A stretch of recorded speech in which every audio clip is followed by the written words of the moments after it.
Come on in to the place where fun never ends. Come on in. It's time to party with Boomer, Troy, and friends. Okay. How does that translate? Come join us on our hell gondola to Hades? What is that a reference to? That's what I'm wondering. I don't know. At first I thought it was Emerson, Lake, and Palmer, but that's welcome all my friends to, that started out differently. So what is this? What is that from? Is that Pee-wee's Playhouse? Could be. That could be. I'm guessing Pee-wee's Playhouse, but I'm probably wrong. All right, welcome everybody to Geeky Geezers. I'm your host, Aged Boomer.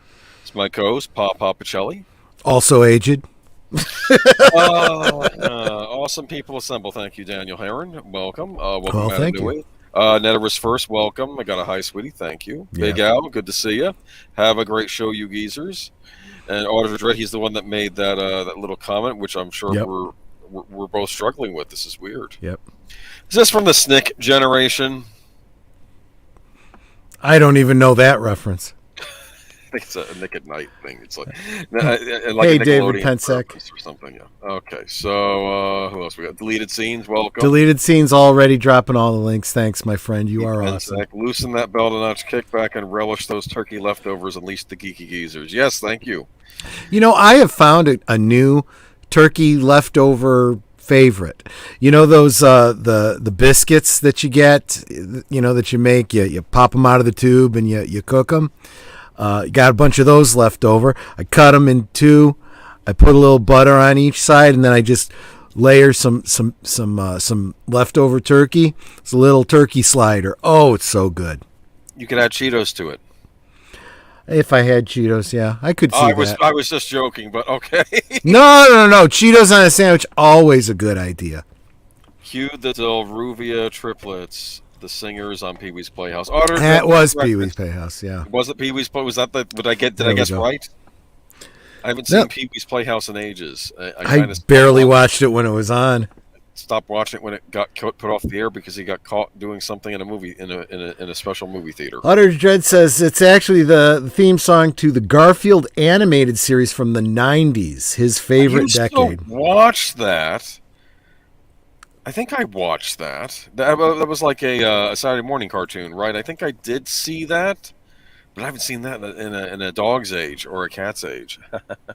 It's funny. I was listening to, I'm not sure now if it was Midnight's Edge or a channel like that, and they were talking about great theme songs for cartoons and adventure shows and stuff. Maybe it was Retro Blasting. I actually don't remember, but they made an excellent point. There are a lot of shows that have just these iconic musical, and they had this way in the music and the opening of giving you the whole background, so they didn't have to rehash who all the characters were and what their background was in a 30-second opening, Yep. And you look at things like, for example, He-Man. Okay, it's got two words, He-Man. Those are the only words. It's kind of like tequila. It's all about the music, right? But I'll tell you, as soon as I say it, you know that tune. Dun dun dun dun dun dun dun dun dun dun dun. Just boom, right? And then you got that little monologue over it. How about the DuckTales? That's pretty memorable. Yes, it is. DuckTales, woo! Yeah, I didn't even watch the show, and I know the theme Have song. you been watching Spectacular Spider-Man, Troy? Put you on the spot there? No, they had. Okay, well, that is a neat theme song. It's okay. All about Peter Parker. Okay, it's not the classic Spider-Man theme that you know from the 60s. I was just going to say, or the one from the live-action Nicholas Hammond. Oh, that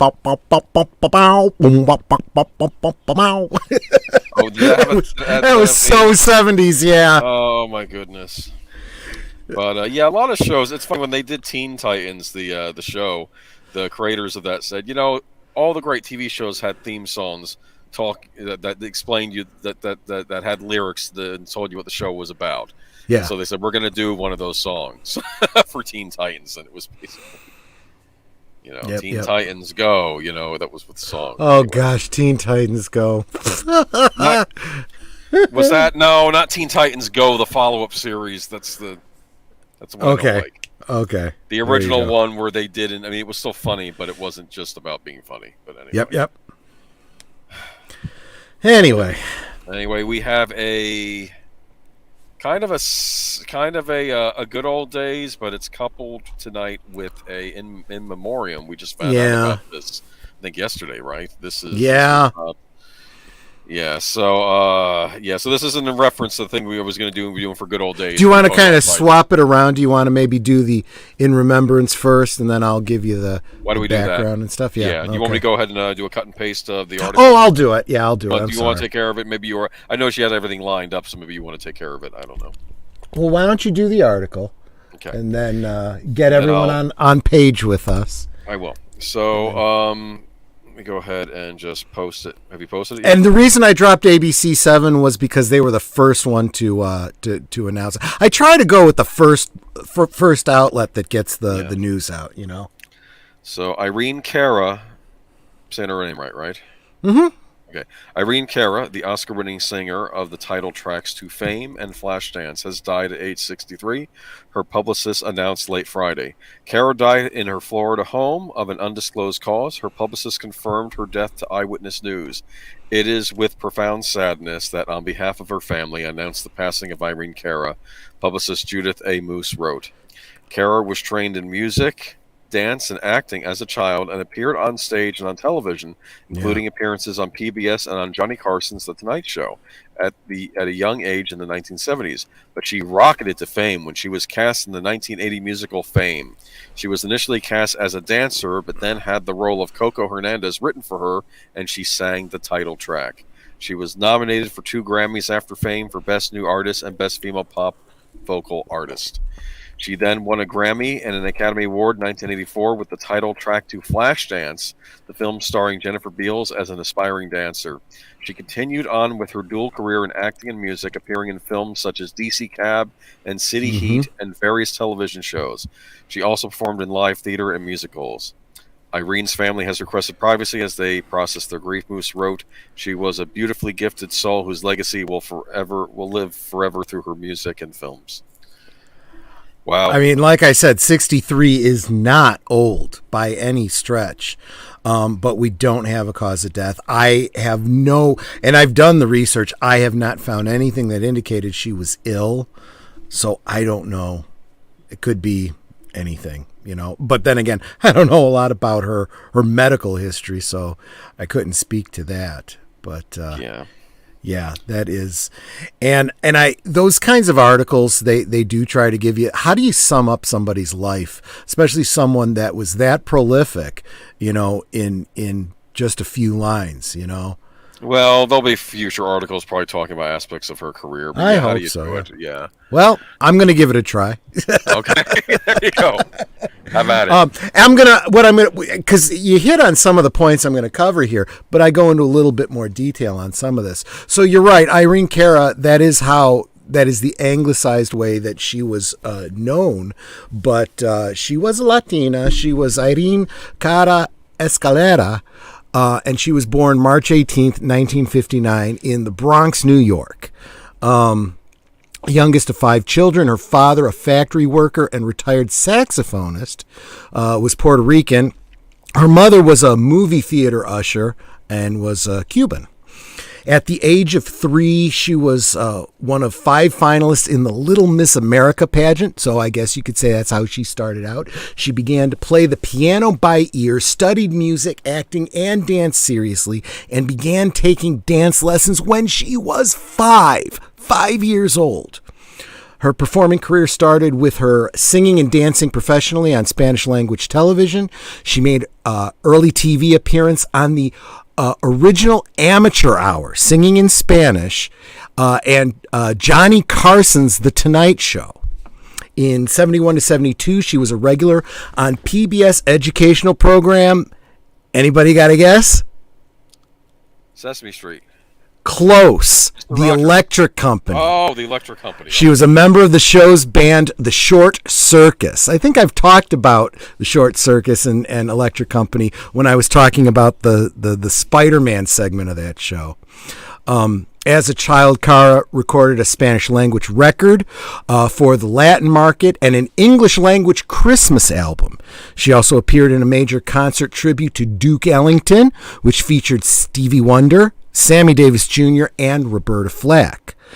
She attended the Professional Children's School in Manhattan. Cara appeared in on and off Broadway theatrical shows, including the musical Ain't Misbehavin', the Me Nobody Knows, which won an Obie Award, Maggie Flynn opposite Shirley Jones and Jack Cassidy, and Via Garcia with Raul Julia. Cara was the original Daisy Allen on the 1970s daytime serial Love of Life. She later took on the role of Angela in the romance thriller Aaron Loves Angela, followed by her portrayal of the title character in Sparkle. I know, these are old references. These are things that only old folks like us know, right? Television brought Cara international acclaim for serious dramatic roles in two outstanding miniseries, Roots: The Next Generation and Guyana Tragedy, the story of Jim Jones. John Willis' Screen World Volume 28 named her one of the 12 promising new actors of 1976. The 1980 hit film Fame, directed by Alan Parker, catapulted Cara to stardom. She was originally cast as a dancer, but when producer David De Silva and Alan Marshall and screenwriter Christopher Gore heard her voice, they rewrote the role of Coco Hernandez for her to play. As Coco Hernandez, she sang both. Now, this is actually pretty big. Both the title song Fame. Oh, I just realized that I had worked in the links here into my text. Oh, okay. Perfect. Yeah. But definitely check out these videos that I'm dropping, because these videos are very typical of the 80s, songs that came out of movies, because they are mostly made up of clips from the movies, very, very typical. But she sang the title song Fame and the film's other single, Out Here on My Own. That one's a very personal one. Nanette used to sing that one all the time at karaoke. Beautiful, beautiful, very heart-wrenching, soulful song. These songs help make the film soundtrack a chart-topping multi-platinum album. Further history was made at the Academy Awards that year. It was the first time that two songs from the same film and sung by the same artist were nominated in the same category. Thus, Cara had the opportunity to be one of the few singers to perform more than one song at the Oscar ceremony. Fame, written by Michael Gore and Dean Pitchford, won the award that year. Cara earned Grammy Award nominations in 1980 for Best New Artist, Best Female Pop Vocal Performance, as well as a Golden Globe nomination for the Best Motion Picture Actress in a musical. Billboard named her Top New Single Artist, while Cashbox Magazine awarded her both Most Promising Female Vocalist and Top Female Vocalist. Asked to play asked by Fame TV series producers to reprise her role as Coco Hernandez, she declined, wanting to focus her attention on her recording career. Cara was set to star in her own sitcom, Irene, on NBC in 1981. Even though the pilot aired and received favorable reviews, it was not picked up by the network for the fall season. In 1983, Cara appeared as herself in the film DC Cab, about a group of cabbies. One of the characters, Tyrone, played by Charlie Barnett, is an obsessed Cara fan who decorated his checker cab as a shrine to her. Her contribution to it's actually kind of funny. It's a great movie. You should really check it out. Let me drop this one.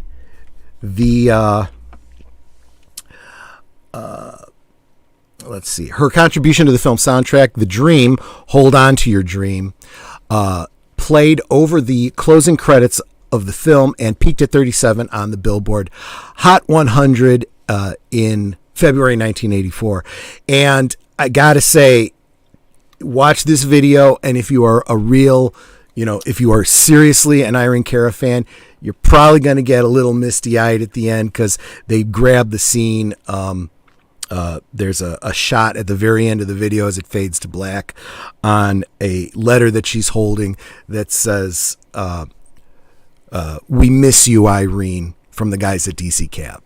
And I'm like, as I was researching for this and remembering that video, I was like, oh, that's a rough one right now, Cara reached the peak of her music career with the title song from the movie Flashdance, What a Feeling. And I should also drop that one. That is a great, great 80s video. This is classic stuff, which she co-wrote with Giorgio Moroder and Keith Forsey. Cara penned the lyrics to the song with Keith Forsey while riding in a car in New York, heading to the studio to record it. Moroder composed the music. Cara admitted later that she was initially reluctant to work with Giorgio Moroder because she had no wish to invite further comparison with another artist who had worked with Moroder, Donna Summer. But the collaboration paid off and became a hit in several countries, attracting multiple awards for Cara. She won the 1983 Academy Award for Best Song, 1984 Grammy Award for Best Female Pop Vocalist Performance, 1984 Golden Globe Award for Best Original Song, and American Music Award for Best R&B Female Artist and Best Pop Single of the Year. Got to remind everybody, this is when these awards actually meant something. Because I know a lot of people are hearing this and going, yeah, well, what does this mean? Back then, it actually meant something, Sorry, I'm going to interrupt you. You're roboting a bit. It could be on mine. I'm going to try switching something here real quick. Give me one. All right, and if everyone else could give us some feedback and let me know, am I roboting for you? Yeah, I think you're fine now. It might have been on my end. Go ahead. Okay. She was the first Hispanic black woman to win an Oscar in a category other than an acting category, as well as the second to be nominated outside of an acting category. I do want to mention, and I just dropped the link for the other release by Irene Cara, for another release by Irene Cara, Why Me, another song written by Giorgio Moroder, Keith Forsey, and Cara. That was the first official single to be released from her 1983 album, What a Feeling. This new collaboration, however, was described as having more of a hard rock edge and had lyrics that conveyed the difficulties in a relationship. The song reached the top 20 on the pop charts in the U.S. and even more successful in Australia and a few European countries where they peaked in the top 10. In the video, Cara plays a woman given two happy endings. She goes for an audition in New York and finally makes a name for herself, while at the same time leaving a controlling romantic partner and finding a new love interest. Although the song was released in October 1983, the music video did not debut on MTV until December of that year. This song was not, like from a movie or anything, so the in quotes story outlined in the video is a great example of songs of the 80s that were just telling a story, where the video itself is a little mini movie in and of itself. Sometimes not always even conveyed within the song, but I think that this one was very intentional. Yeah, definitely. But there is so much that I could go into. I'm not going to. I think if Sir Torrin Clegane was here, he'd probably be dropping notes about, all the different Broadway roles that she did. She was very prolific on Broadway. She had a much more extensive recording career there than even on the pop charts, where she obviously had a great deal of success. Beautiful, beautiful woman. This is really kind of tragic, Leia Plus Size is in Oh, the chat. hey, Leia. Good to evening, see Troy you. Boomer. Cara was one of my favorite singers as a teen of the 80s. She was an inspiration. Anyone who wanted to be a dancer, singer, or any performer, the song Flashdance and the movie were your inspiration. Yep. Flashdance was my Rocky. No, I mean, I'm important movie of the 80s, definitely. And like I said, I've never seen DC Cab though. I want to see this movie.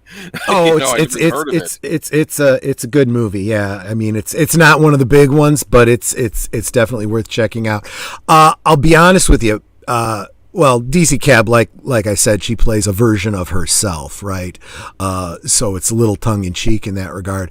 But her role in Fame, not truly biographical, but she definitely drew from some of her life experience, and I kind of realized that more and more as I was looking back into her career and where she came from and whatnot. You kind of also see that in that Why Me video that I was just talking about. Did she ever write a memoir about her life, maybe? Or maybe there was a biography written? I wonder. I don't know. It's a good question. That I don't know. I didn't run across one as I was doing the research. Now, so, I mean, it's sad. I hope so. This is the kind of life that I think would lend itself very well to a film. And I would think that in typical Hollywood fashion, it should be titled something like I don't know, What a Feeling or something like that, just to kind of convey how much a lot of the music that she put out, a lot of the roles that she played kind of had some interesting mirrors to her own real life, Yeah. Yeah, and David Pensek says, first Olivia, now Irene Cara. Unfortunately, new members of a heavenly choir. Well, I'll tell you something. Those are voices of angels, let me tell you. Out here on my own, guys, if there's one song that I dropped tonight, that's the one for you to check out. That's a powerful, powerful song. I remember Fame, though. I did grow up with that movie. Kind of an intense film, even though it's about teenagers, right? It absolutely is. But and I don't think that's another one of those movies I don't think could be made today, right? Because it takes a good, honest look at the industry. And it's not pretty. And this was long before we had, what's his name, Weinstein and all the other Me Too stuff going on, Yeah, there's one scene in that movie that'll make you very uncomfortable. Hopefully that wasn't based on an actual experience she had to go through. Okay, yeah, no, that I don't have any reason to believe was. I don't know the specifics, but I got the distinct impression that her education and her time in entertainment, she was very, very young. I assume that her father, having been in the music industry previously, was probably very involved with her. I hope. I like to hope. But you never know. There was a remake of Fame. Yeah, came and went quickly. There's a reason for that. That's one of those ones that never should be remade. You want to see it? Go see the original, or see a live Broadway production, like a Broadway production of it. I think it's had a Broadway production later on, but I would say the same thing about the Paper Chase too, by the way. But that's a whole other thing. Paper Chase, that's a blast from the past. Yeah. But yeah, no, I am. Yeah, I'm telling you, we've been having some quick deaths lately. I'm not. I don't know what the circumstances were, but I mean, for a second there, we just lost you there, Boomer. Another someone who died. You did? You can hear me now? Yep, I can hear you now, but you went in and out for a second there.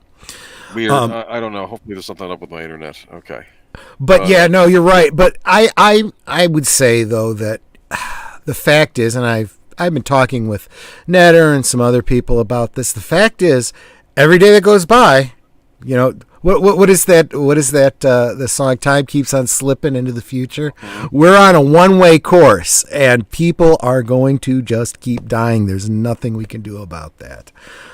So we kind of gotta expect this. You know what the problem is? We're losing a lot of our great talents, a lot of our great artists, and that's probably the them? biggest problem. We don't have replacements, right? At least when Elvis died, for example, you could point to a handful of newer artists and say, well, I know we lost Elvis, but we got David Bowie and we got, Freddie Mercury and we got so on and so forth. And then we lost them. And who takes their place? A bunch of kids with re-edited synth track, what do they call that? The harmonic, they don't really sing. The machines do the singing for them, Auto-tuning, yeah, exactly. Auto-tuning. Exactly. Yeah. And the ones that really do have the talent, pre-programmed electronic disco music, as Elwood said, exactly. No, I mean, and the ones that do have the talent, they don't have the option to put out what they want to put out, And the only way they get attention is by doing crazy things like wearing meat dresses and stupid crap like that. The meat dress. I know who that is too, but I'll be nice to say who it is on there. But yeah, it's just a very talented singer, though. She should be known for her singing, not for a meat dress.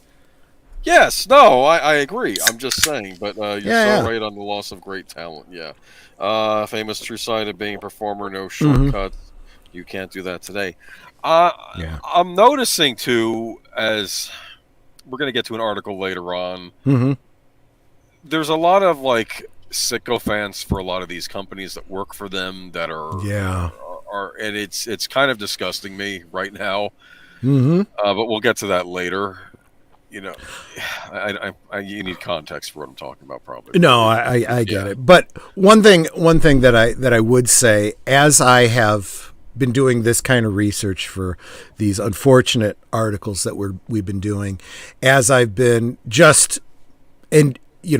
for my own enjoyment, doing research on different artists, getting ready for future talks about 80s videos and so forth, realizing how much effort went into some of my favorite songs growing up. I think there's always been this thought where I could sing along with the radio. I could be a big singer someday too. No, you can't. I'm sorry. You don't sound nearly as good as you think you do in front of your mirror or at the karaoke bar. And these people that are putting out this music are oftentimes classically trained. I mean, we're talking like hard rock performers that were classically trained. Oh, sure. And you're like, really? Yes, really. You look at Pink Floyd, right? And you look at the way they compose their music and you go, wow, that's the composition method that someone putting together a full orchestra would be employing. And we're talking written out musical notations and stuff. How many, people that just pick up a guitar and play by ear can do that? Benatar was trained as an opera singer. Yeah. You know who else was trained as an opera singer? Really good singer? The guy from Dirty Jobs, Mike Rowe. Interesting. Yes. And every now and again, he'll just playing around, sing something, and it's amazing. Morbid but true. We have limited time here, so we need to make the most of it and spend it with the loved ones and show your appreciation to them. Yeah. Show our appreciation to them. Yeah. And I sometimes feel I know, Troy, a couple months back, we were for that one actor, we were trying to show appreciation for someone who was still alive. Yeah. It feels like we're always showing appreciation for these exactly people, and it's like it probably counts more even when they're alive, but it's And I think we'll be doing more of that. I mean, we hit on something. I don't know how much people want to hear about it or how successful the videos have been, but we really enjoyed when we were talking Weird Al and some of the other 80s videos and stuff. That was so much fun. I think we should do a lot more of those. And yeah, if there are artists that are still alive, great. I have my next 3 picked out. Let's talk about that afterwards so I can get mine lined up. Oh, sure. But, Pat Benatar restrains an opportunity. Okay, so we're going to get moving on to our first news story of the night. I just got to scroll back up. Give me a second. And you paste. Now, this was a fairly thorough article on this. I have to give props to the Associated Press to going in full detail. You want to paste the headline link for me, Mr. Pacelli? Oh, wait a minute. I dropped ABC News. Was this the one about Bob Iger? Yes. And Bob Chapek? Yeah. Yes. Okay, I got it. That's the one. Yes. Yep. There we go. This was the big news. We broke this last week live, apparently, because it happened during our stream. But I got to say, we were live when we dropped this. So all the big ones, all the ones that were dropping videos thereafter came after us. Oh, I clicked that night. I was playing. Valiant Renegade went live after we announced it here. Just saying. I didn't realize that. Okay. Yeah. So, Disney. Here's the headline: Disney reappoints. Although he did cover it better than we did, but that's beside the point. Your thoughts on this was F Disney. That was what you said after. Well, okay. Now that I think about it, that's pretty much what most of the panel on Valiant Renegade said too. So maybe it was about the same. No, I'm going to say though that they had Culture Casino and they had Kamran Pasha. So they had some insiders that had some insights and stuff. So that's always good. But I think it still came down to the same thing. F Disney, and we'll get into that a little bit more. So can I read the article, please? Okay, so the headline reads: Disney reappoints ex-CEO Bob Iger to top job, announces Bob Chapek's departure of CEO. And here's the article: Disney reappoints ex-CEO Bob Iger to top job, announces Bob Chapek's departure as CEO. That is very in-depth. I don't know how I can wrap my head around all of that. I'm glad you guys stuck with us to the end of the article. I really am. We were joking with deleted scenes behind the curtain. We were because we realized I have to get an article. We didn't get an article about Chapek's departure. I got to find one. So I found one from ABC News, and it's one sentence. And I'm like, you know what? About all this, it works. One sentence. It works. One sentence. Pretty much. But what did Chapek do basically in his whole tenure at Disney? Almost nothing. If we're really honest and we really get into it. Now look, I have heard a lot of people making this comparison, but it's worth making. It's the same. They are actually doing the same thing that presidential administrations do. They blame all the problems on the previous administration, and they take credit for everything that's good in their own administration. And if you have any intelligence, wait a minute. Is the good things really because of what this current administration did or because of what some previous administration did? You can't put all the blame on the previous administration and then only take the credit. It works both ways. When did something happen? And when you apply that to the Bobs, you realize that most of the films, most of the decisions, most of everything that happened when Bob Chapek was supposed to be in charge were instituted and begun with Bob Iger. And he was involved until just less than 11 months ago. So Bob Chapek has barely had a chance to do anything. All he had a chance to do was say what he intended to do. And they said, oh, nope, you're gone. And my personal opinion is they just decided to make him a fall guy. Everything is falling apart at Disney. We've been talking about that for years now. And they're just going to hang it all on him. He was literally brought in as a scapegoat. That's why he was there. And we'll get more into that with the upcoming articles we'll be talking about. I think you were done with the guy when he did that apology video. Yep.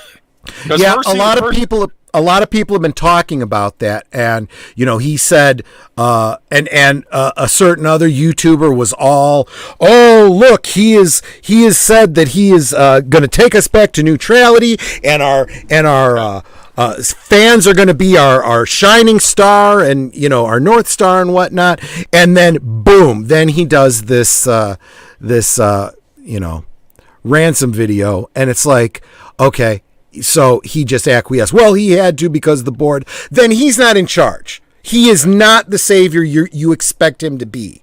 Either he is going to do something or he is just a puppet. He has proven himself to be a puppet. There's nothing going on here, nothing to see. He's not playing 4D chess. He's not even playing friggin' checkers.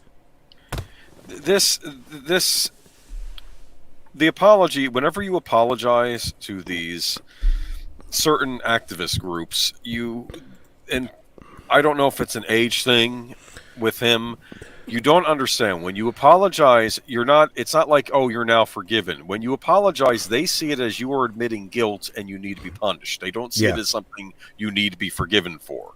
Yeah.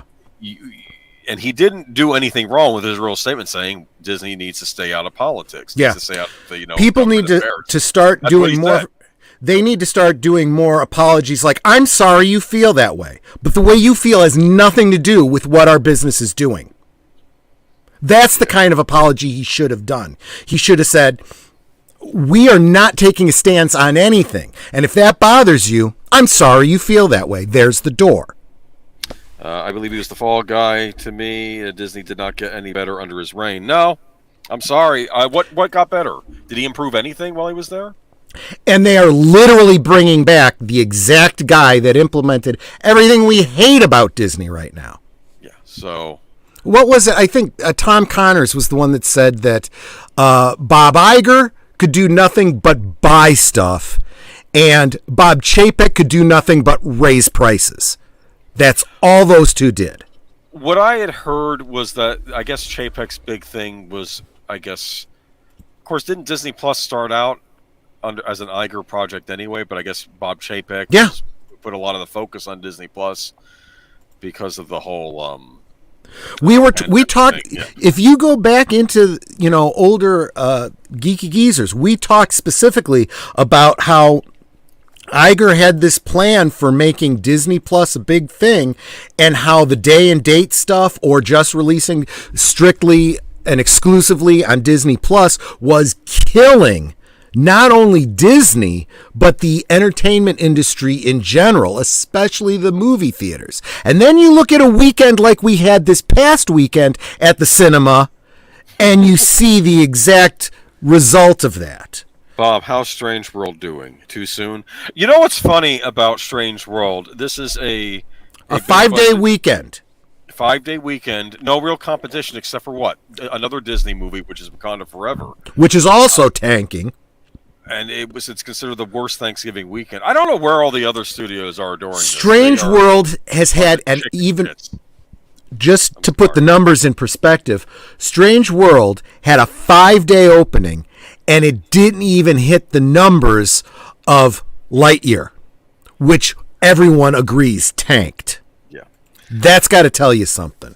I remember when I was in high school and Toy Story came out. I believe it came out around the Thanksgiving weekend, and it was huge. Yeah. And Toy Story 2 came out the Thanksgiving weekend. They used to have these high-quality Pixar movies come out around Thanksgiving, and they were huge. And now, granted, this wasn't a Pixar movie, was it? It was a.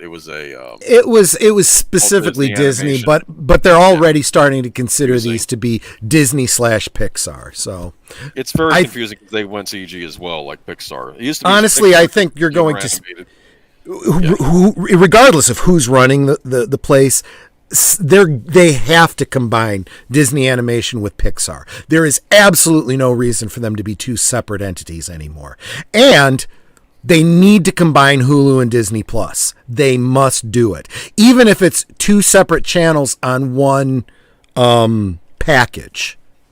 They've got to start doing it and start combining this stuff. Because I bet more it's like they're running multiple companies with so many redundancies, it's ridiculous.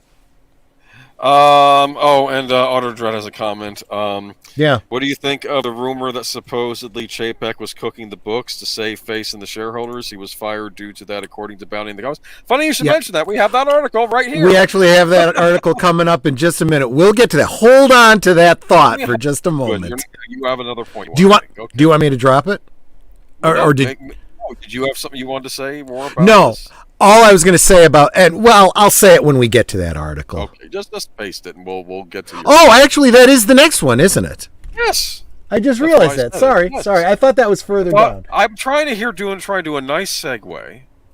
I know, I screwed it up for you. You thought it was the other guy getting. Yeah, everyone's getting let go. That's later. I thought you knew when you have me on. It's amateur hour.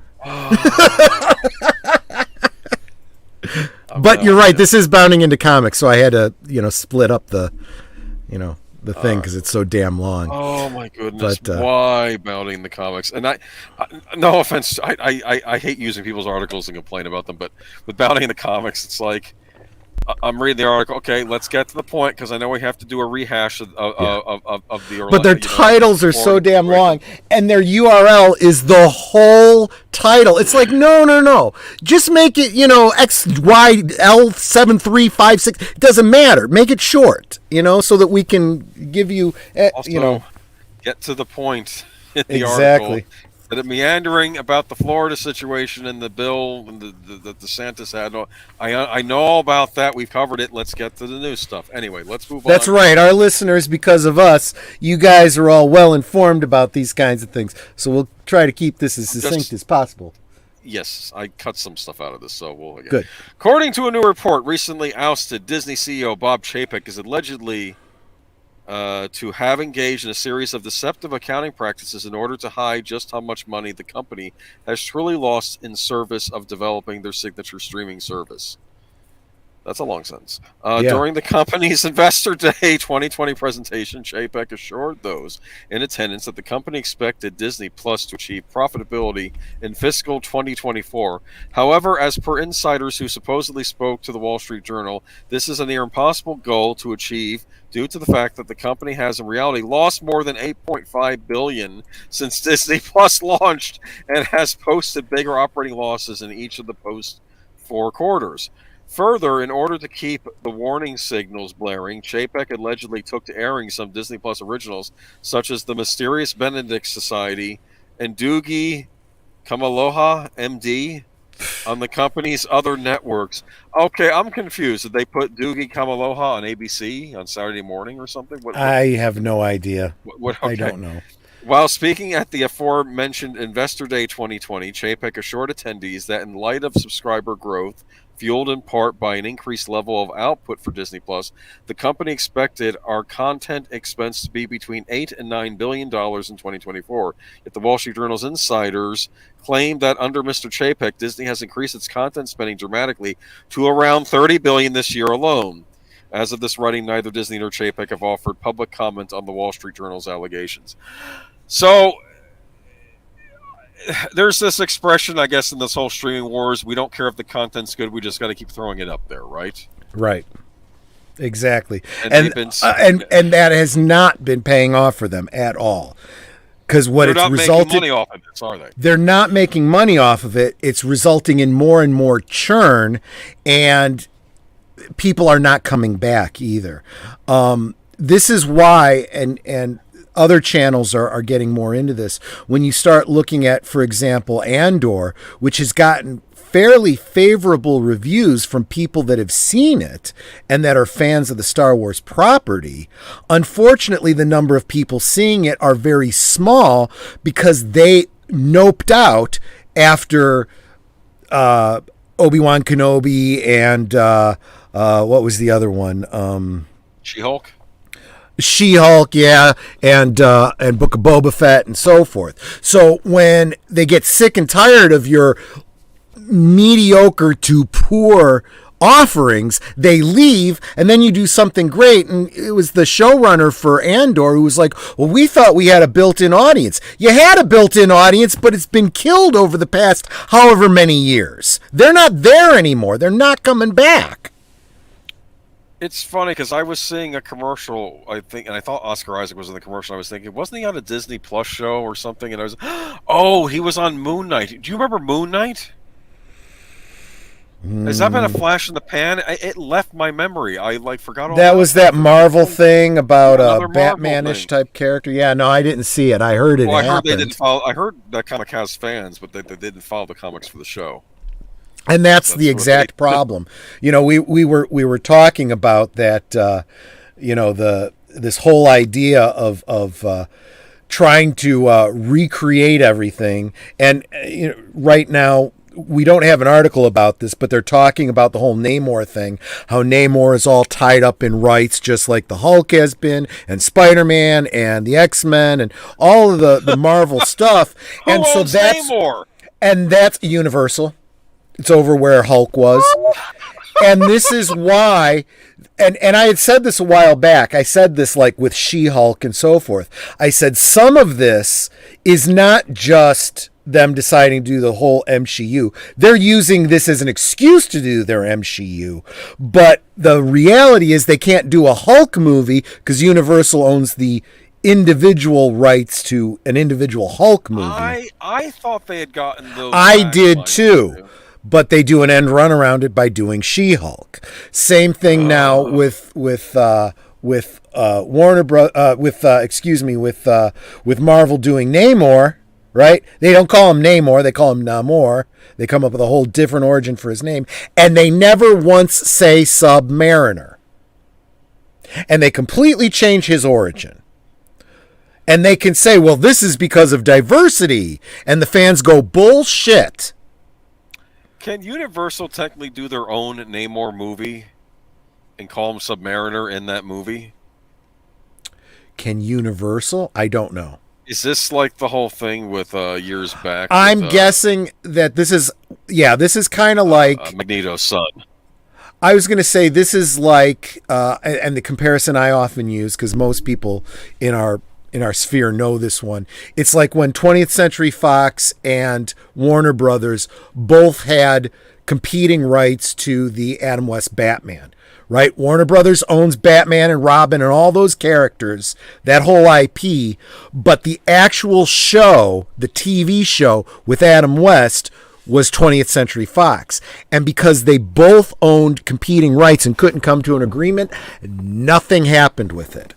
Until both studios said, screw it, let's come up with a 50-50 deal and we'll both make money on it. And that's why we're getting we got the DVDs and we got the cartoons and comic books and toys and all that kind of stuff. Same thing with Disney and Sony over Spider-Man. They both owned competing interests. Neither one could do anything with it, so they came to an agreement, right? Well,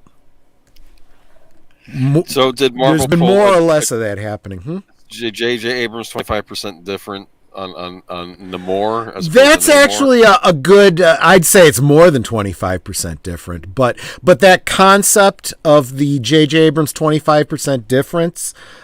That is what people are referring to when they talk about these kinds of situations. It's who can do something, and if I can't have the thing, it's actually more like, you know, if George Lucas wanted to do Flash Gordon, he couldn't do Flash Gordon, so he made Star Wars, right? A completely different thing. Well, if I can't use the Submariner, Namor, all of that kind of stuff, I'll come up with a tongue-in-cheek, you know, wink and a nod to the character, but it's like 80% different. Because really that's what Namor is. Or Namor, excuse me. Namor, not Namor. Right. Say his name right, please. Show respect. They should be saying his name right. They should be saying Namor or not doing it at all. Remember, if you don't like the product, you're you know what? Okay. Anyway, has Disney? Well, yeah, it's not made for me. That's why I didn't go to see it. That's also why a lot of other people didn't go see it, and that's why it's not even breaking even. Just saying. Has Disney and Chapek learned anything from Enron and the Sarbanes-Oxley Act? Yeah, so thanks for bringing us back to the topic, Auditor Dread. So yeah, the Sarbanes-Oxley and Enron. This is all this is. You're absolutely right. And what they learned is you get away with it for as long as you can. I'll tell you what, Iger learned, get out, let someone else take the fall for it, and then come back. So yeah, he did learn. Okay, so let's post the next article. One last thing I wanted to say about that before we go on, though, is that we talked about this back as far back as Brie, Captain Cheese Girl, when her movie came out, when we were talking about theaters being sold out and people going, the movie's sold out, but I'm the only one sitting in this damn theater. I'm like, yeah, they're cooking the books. And then you find out, they had special promotions where they were buying the tickets and giving them to underprivileged kids and saying, you can go see this movie. And whether they did or not didn't matter. The tickets were sold and they wrote them down as sales, and now we're starting to hear that. Yes. Yeah, and nothing has changed. They did the exact same thing when they went to, and I said this to you. I said, we can't see the numbers for their subscriber count on their streaming services the way we know what their viewer count is on network television because it's not commercial. They don't have to report their numbers the same way. And now it's coming out, it looks like they triple count their numbers for their streaming service. That's a court case that's working its way through. Watch them try to pin that on Chapek too. They can't keep weaseling out of this, though, because at the bottom line, they're losing money. Well, yes, but there's also people with very deep pockets, very dark stone companies that just keep infusing them with money, and they don't care about the getting the money back. But what it's going to take is all the other shareholders that actually do expect to make money start suing for breach of fiduciary duties, and eventually the SEC is going to have to get involved. You remember that whistleblower we talked about 2 years ago? Who was talking about cooking the books? Whatever happened with that case? I haven't seen anything with that. I said, watch it get buried, but eventually that's going to come around and bite them. Here it is right now, coming back around and biting them. And they're trying to hang it all on Chapek. So go ahead and post the next article. Another head about to roll. But this one should surprise absolutely nobody. We were all shocked at the Bob Chapek news. But once that dropped, this one should have been, anyone could have seen that coming, So this is Kareem Daniel. To leave Disney as Bob Iger steps back into CEO role. I wonder if they give explanations for why you're being let go like this. Bob Iger is wasting no time restructuring Disney. On Sunday, Iger returned to his CEO position of the company, replacing Bob Chapek. On Monday, Iger announced that Kareem Daniel, the head of media entertainment, will be leaving the company. Dana Walden, Ellen Bergman, Jimmy Pitaro, and Christine McCarthy will now be in charge of the reorganization of Disney Media and Entertainment Division. Daniel, who worked closely with Chapek over the last 2 years, was a longtime employee at Disney, starting when he was an intern working toward his MBA at Stanford. He was vice president of distribution strategy at Walt Disney Studios when the company decided to move forward and purchase Marvel Studios as well as Lucasfilm. He became the head of media and entertainment under Chapek's leadership, where he aided the former CEO in Disney streaming. Daniel oversaw the streaming service, domestic television networks, and studios.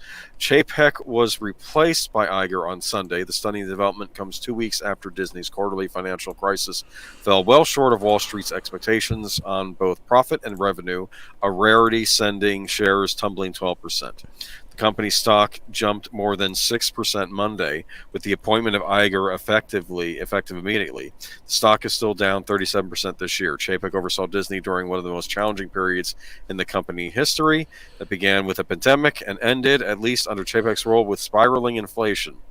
But his time as chief executive was also marked by what many saw as unforced errors for a company that, under Iger, appeared could do no wrong. Iger was Disney's public face for 15 years as chief executive before handing the job off to Chapek in 2020. Well, he didn't really he kept holding on for a while, too, didn't he? I guess he finally, in 2020, he let the reins go. Yeah. But What you know is what? the reason Disney's giving for letting Chapek go? Do they have an official reason? Or they say he's gone. Bye bye. You know, no reason. It's very interesting. You said no, they have not said, and that's I think no they. Piece like I'm going to go spend more time with my family or. But here's no. This was a frog march. They specifically said he's been fired. That ought to send enough of a message. But what's more important, by not saying anything else, they are implying a great deal. And that's why I say this is them setting him up as the sacrificial lamb. They're hanging it all on Chapek. Yes, but so what's going to happen going forward, Disney Plus? Are they going to be cutting some of these shows? I mean, can they afford to be doing these shows? I mean, what's the big hit on Disney Plus as far as Marvel goes? Honestly, I guess at this point, your guess is as good as mine. I have no clear idea what they expect by bringing Iger in, unless this is, the Wakosos reasserting themselves and taking over, and the Darkstones and whatnot saying, that's it. We are Disney, so fuck y'all, Wow. Okay. I mean, that's the only thing I don't know. say. I mean, I think Ms. Marvel was the only one people kind of liked, mainly because of the lead actress. I think they loved her. Yes, but they didn't like it enough to say, "Oh, now Disney Plus is must see." See, that's the problem. For every Mandalorian, and I guess you could say Ms. Marvel, you've got a She-Hulk, a Book of Boba Fett, Kenobi that gets lukewarm to poor reception from the fans, or Loki, WandaVision. That people go, I enjoyed it until the end, and you know what? I'm not going to bite again. Maybe they could rework these 6-part series into 2-hour movies. Or not work the 2-hour movie into a 6-part, mini series in the first place. Oh, like that's the problem. Re-edit them and put them on the big screen and pretend they're like a new Marvel movie out. Well, yeah. For the people that didn't bother watching. I had even said, I did not see the Kenobi series. I saw a fan edit that turned it into a 2.5-hour film. And it wasn't bad. It was okay. It was a story that didn't have to be told. I certainly wouldn't have paid. But at least it was. Did we lose you, Boomer? Paid $15 for it. Oh yeah, no. Can you hear me? Yeah, I heard you. No, I even worse. I would not subscribe to a streaming service for it. That's the thing. It's like, okay, I've seen this, and it was okay, but it wasn't must-see film, And that's why everyone's like, "Oh, have you seen Andor?" No, I don't really have any interest. I mean, if it's even, slightly better than that fan edit of Obi-Wan Kenobi, I just don't care. Again, all these prequel stories they keep doing, what's the point? I know where their story ends. I know what happens to Andor. He gets blowed up. I saw the first 2 episodes of Andor on FX yesterday, and ooey vey, snoozer. You know what? Everyone says, oh, it really kicks off at the end of episode 3. Yeah. Well, I've heard a lot of people. A lot of people have said it's a slow burn. Well, then they need to up the heat and burn faster. I'm watching Tulsa King. I'm entertained from the get-go. Yeah. I don't understand. Yeah. Okay. Well, we were talking about losing talent and not having anything to replace it. Here you go. This is the example, right? I don't believe for 1 minute that Bob C. approved $30 billion in spending. No CEO would spend that much on a service that brings in at most $10 billion. This is an accounting trick from Disney. I don't know. Oh yeah. I don't think he's got any.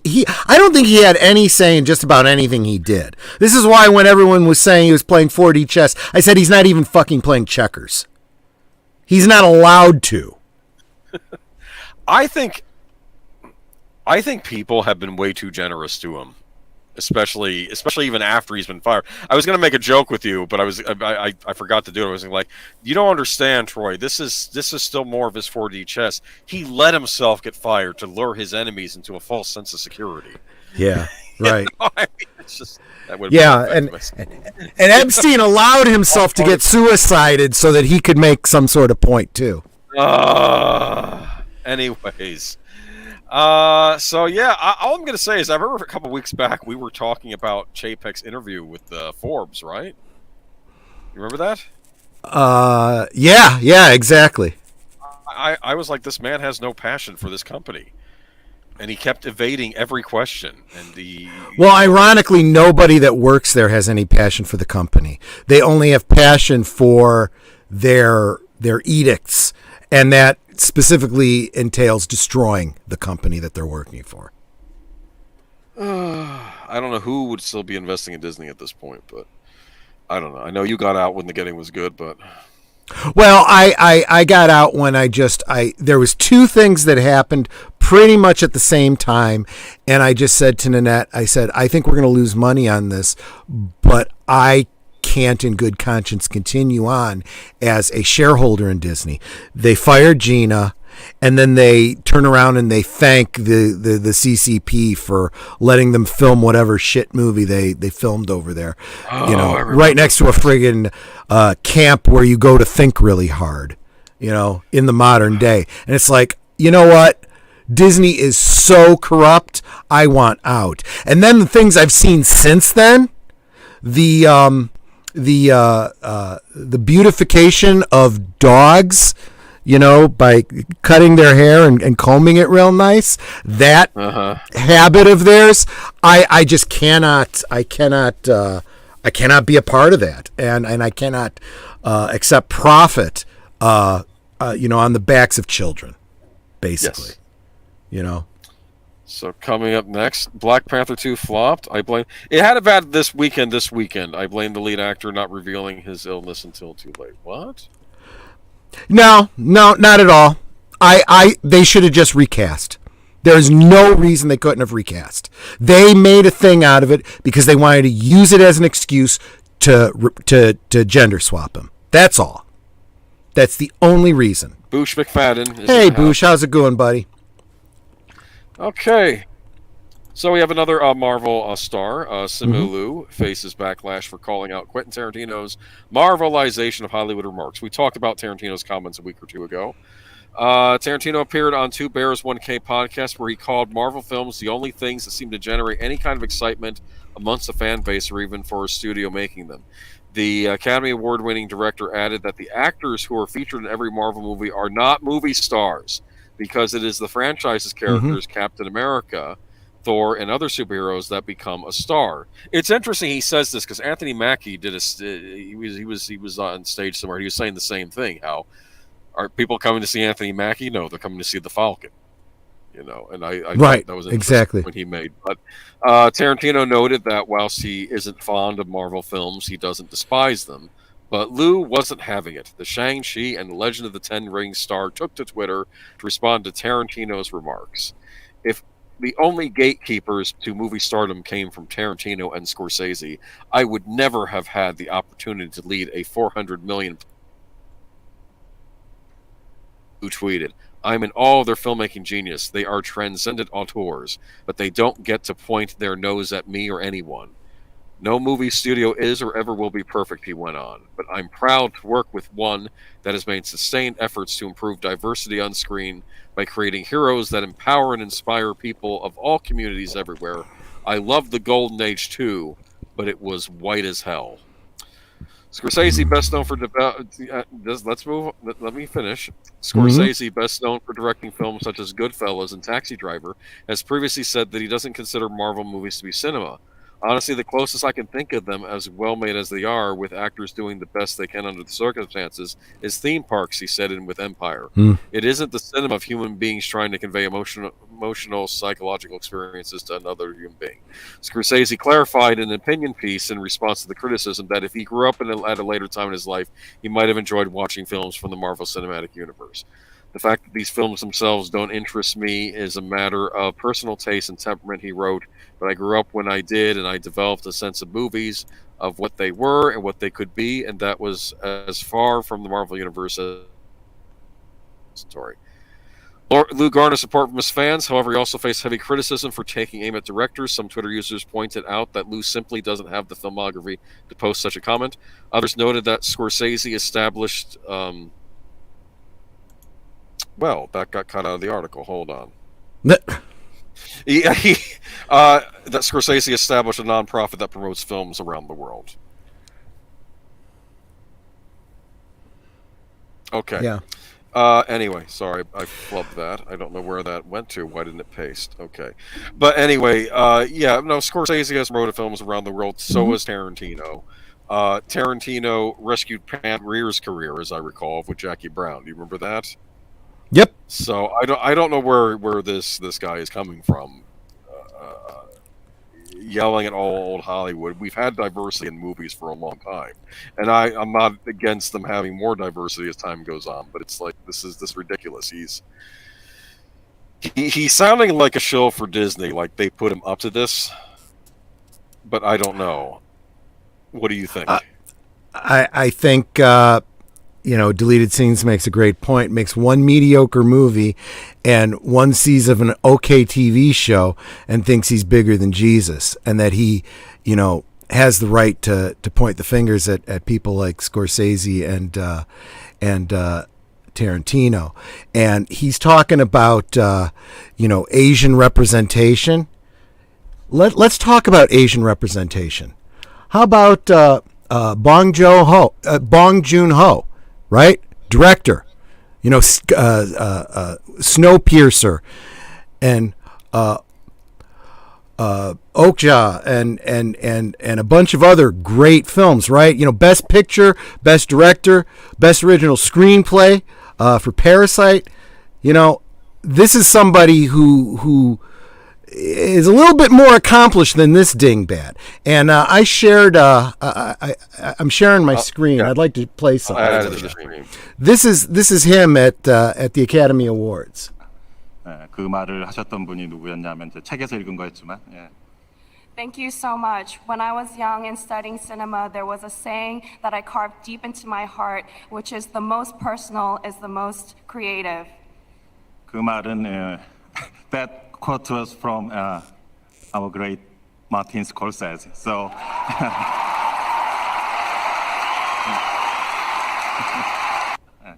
when people in the U.S. were not familiar with my film, Quentin always put my films on his list. He's here. Thank you so much. Quentin, I love you.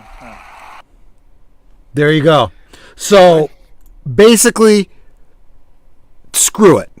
Screw everything he had to say. This completely trumps everything he just said. This is a backhand. Okay, going back and looking at what a great director had to say about both of those great Hollywood personalities. People need to stop thinking that their generation and their personal intersectional BS is the beginning and end all of representation, okay? And start learning their friggin' history. People get these tokenized history months and history weeks and history days and special days of the year when they really should be learning their history all year long and figure this stuff out and know what you're talking about before you start shooting your mouth off to the press and whatnot. I know you're not a fan of this actor from prior things, like when he was excusing certain behaviors in people a while back. And I'll tell you, I don't even know. I didn't see this stupid 4 rings or 12 rings or how many rings he had, and the TV show he was on, I didn't watch it. Wasn't it a remake of something else? So I probably wouldn't have watched it. I don't know. I have no idea these days. But I have no impetus. Go ahead. Like you had the continuity down for almost a decade. Phase 4 really messed it up. Yep. I would argue it starts in Captain Marvel when she. I think Nick Fury right there. I think there's a wonderful scene like I'm paraphrasing something, but he made a point, but he pointed to his eye. Last time I trusted someone, I lost this or something. He made a point. There's probably a cool story about how he lost his eye. Right. And then it turns out it was the stupid cat, the Flurgan, right. the alien cat thing for jokes. And then you see that repeated and repeated. You see it with the Infinity Stones, the end-all, be-all MacGuffin, that now they're just paperweights. They don't mean anything, And it's like, okay, whatever. Time travel doesn't work that way, and they covered all of that with Doctor Strange. And then all of a sudden, everyone's time traveling all over because multiverse, Yeah, plus what Tarantino is saying, but I get a little tired of the Marvel put-downs. I get these films are not for everyone. No, I mean, and Troy and I like the MCU up until a point too. I think that these are just what I don't like about the MCU though was how, especially, it's getting more increased now, where I feel the directors of these movies don't get to do their own thing, that they're very producer-driven. I think it's very important that people understand that this idea that he was putting down Marvel and basically popcorn films, that is not what he was saying. That's a complete misunderstanding of what he was saying. He was saying that we don't have any movie stars anymore, right? Yeah. The last ones were basically we got Tom Cruise. Who else do we have? We had Robert Downey Jr. He's done now. You could have argued Sam Jackson, but now Sam Jackson isn't even Sam Jackson anymore because of what he's become in the Marvel Universe, right? Someone like Simu Liu, I don't even know his friggin' name except for bitching about him bitching, He is a character, right? Even to some degree, Chris Hemsworth. Who knew who the hell Chris Hemsworth was? He was Thor. In fact, at this point, I forget which Hemsworth we're talking about with the brothers, First three phases MCU were good. The downfall started with Captain Marvel and Endgame. Yeah, definitely with Captain Marvel. And even a film like a Marvel movie or any superhero movie can be a great film if you have great talent behind it. Look at Star Wars. Star Wars was a great film that happened to be a science fiction movie, but it could have just as easily been a samurai film. It could have been a Western, right? And some of those movies are classics. Star Wars is a classic. But you can't say that about the Star Wars that has been made in the past decade. I kind of looked at superhero movies like they were like the Western genre, how the Western genre was huge, and you had some great Westerns, you had some not so great Westerns back in the day, because there were just so many of them being made. My problem with the MC right now is that, at least I've not really been keeping up with it, but at least back in the day, it seemed like it was building towards something. I don't know what it's building toward right now, except unraveling what it's done, what it achieved prior. So, even what Leia Plus Size is saying about Captain America, I can watch Captain America movies all day long. Those three were great. To be fair, though, the Russo brothers, especially with Winter Soldier, I felt they were allowed to do what they wanted. Exactly. And that is very different than the kinds of Marvel films we have today. I don't feel as strongly about the other two Captain America films, because I especially think that last one wasn't even a Captain America movie. It was an Avengers movie. Right. But the first Avenger, that was a great film. Yeah. Full stop. That was a great film. And from that film, Chris Evans could have become a great movie star. But unfortunately, he's been saddled with this role that has been going downhill and completely subverted, right? His character has been completely subverted in the current movies, right? And what else has he done? Knives Out. Okay. He did something for Netflix too with it was him and he stole Tim Allen's voice and bombed doing it.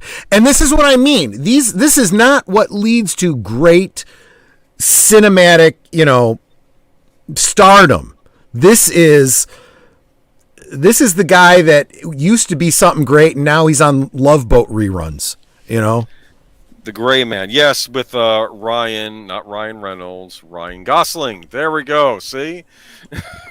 I'll be drooling in 10 years. Just wait. when you have to think that hard about people's names, they're not great movie stars. Ryan Gosling, I think, is a good actor. I mean, come He's on. a great actor. He's a very, very good actor. Is he a movie star in the classic Hollywood sense? Do you know who I thought really had potential to be a movie star? I don't think she's quite taken off. I thought Gal Gadot. Yep. I think she had movie star written all over her. What's the difference between a movie star and a great actor? A movie star is someone you go to see the movie for the actor, whereas a great actor, you see it more for the part. The actor. That's exactly right. Did anyone go to see the Captain America movies for Chris Evans? Did anyone go to see Wonder Woman for Gal Gadot? Actually, I would argue that a lot of people went to see the first Wonder Woman movie in spite of the casting of Gal Gadot. Because she wasn't that popular. She earned her stripes and kind of proved a lot of people wrong with that movie. But in the lead up to it, people weren't going to see her. They didn't even know who she was. You know? Did you go to see Iron Man for Robert Downey Jr.? Some people actually did. You know? So originally Civil War was a direct sequel to Winter Soldier, focused on the Mad Bomb arc from the Jack Kirby's run. Mm-hmm. But Feige decided to focus on going bigger with Civil War. Yeah, oh well. What could have been. I think sometimes maybe smaller scale might have proved better. But, yeah, there's a lot of missed opportunities with a lot of this stuff. They put things in fast forward because they want to get and the worst is on the DC side, where they literally put the cart in front of the horse. They want to get to the Dark Knight, you know, and Batman versus Superman, but they don't do any of the build up of 50 years of stories to get to the point where you would care about those characters. Same thing I said about the Suicide Squad. But again, I think the point comes down to, you know, I think we're maybe getting a little bit off topic. What it comes down to is nobody went to see the Rings of Shang-Chi or whatever for Simu Liu. They went to see it not even for the character at that one. They went to see it because they thought maybe they had to, because it was part of this overall Marvel thing. And people are realizing more and more and more they don't need to see every Marvel film. And in fact, most of it now is on streaming anyway. So I've talked to people who are what I would call the casual Marvel fans, right? The ones who got really into the MCU when it was at its stride. They don't like all these Disney Plus series. They're saying it's too much. They can't keep up. Yeah. When it was just like 1 or 2 movies a year, you could keep up with it like a mini series, right? Yeah. And now it's, I mean, they're kind of self-contained episodes, but yeah, it was kind of like a mini series you're watching. And now it's like this huge thing with so many threads. It's, I don't know. I didn't know who Robert Downey Jr. was till Iron Man. That's because he wasn't. That's because you're a kid. That's why. No, I want to say, no, he wasn't. No, Robert Downey Jr., I would argue, is the idea. He's the comeback kid. He's the comeback kid, yeah. His career was ruined. His was in the 80s. All out again. He was big in the 80s with what was, I mean, it was the Breakfast Club. He was in Back to School. Was he in Back to School? He yeah. Was, yeah. And he was in like a lot of 80s movies. And what was he in Pretty in Pink? I forget. He was in all those Rat Pack movies. Some movies though, yeah. But last time No Way Home. That might be the best place to leave it, yeah. But what's funny about Robert Downey Jr. though is that the exact things that took him out of his career for a while were exactly the things that the Tony Stark, you know, the womanizing, the drinking and stuff, you know, that all got to him, and he you know, they didn't focus on that with Tony Stark the way they should have, but oh well. Again. Yeah. Sam Worthington. I think we'll be getting to that later. Yeah. I agree. First Avenger is a great film overall. Joe Johnson did a superb job directing. And yes, Chris Evans acting, and that was great. Yeah, no, he was a great... all of them. In fact, I want to argue... Well, not a huge fan of necessarily Mark Ruffalo as Bruce Banner. But I'm going to ask you this, Leia Plus Size. For all that you said about Captain America, are you running out to see Knives Out because Chris Evans is in it? Are you going to see a movie just because Chris Evans is in it now? Well, he was in the last Knives Out from years ago. Yeah, that's what I mean. Okay. I mean, new one's out, but I don't think he's in it unless he. Well, whatever. I don't know. Anyway, I didn't see it, obviously. Can we talk about what may save Disney going forward, huh? No, nothing can. Oh, I'm sorry. You want me to paste the next article? Paste the next article. Let's move on.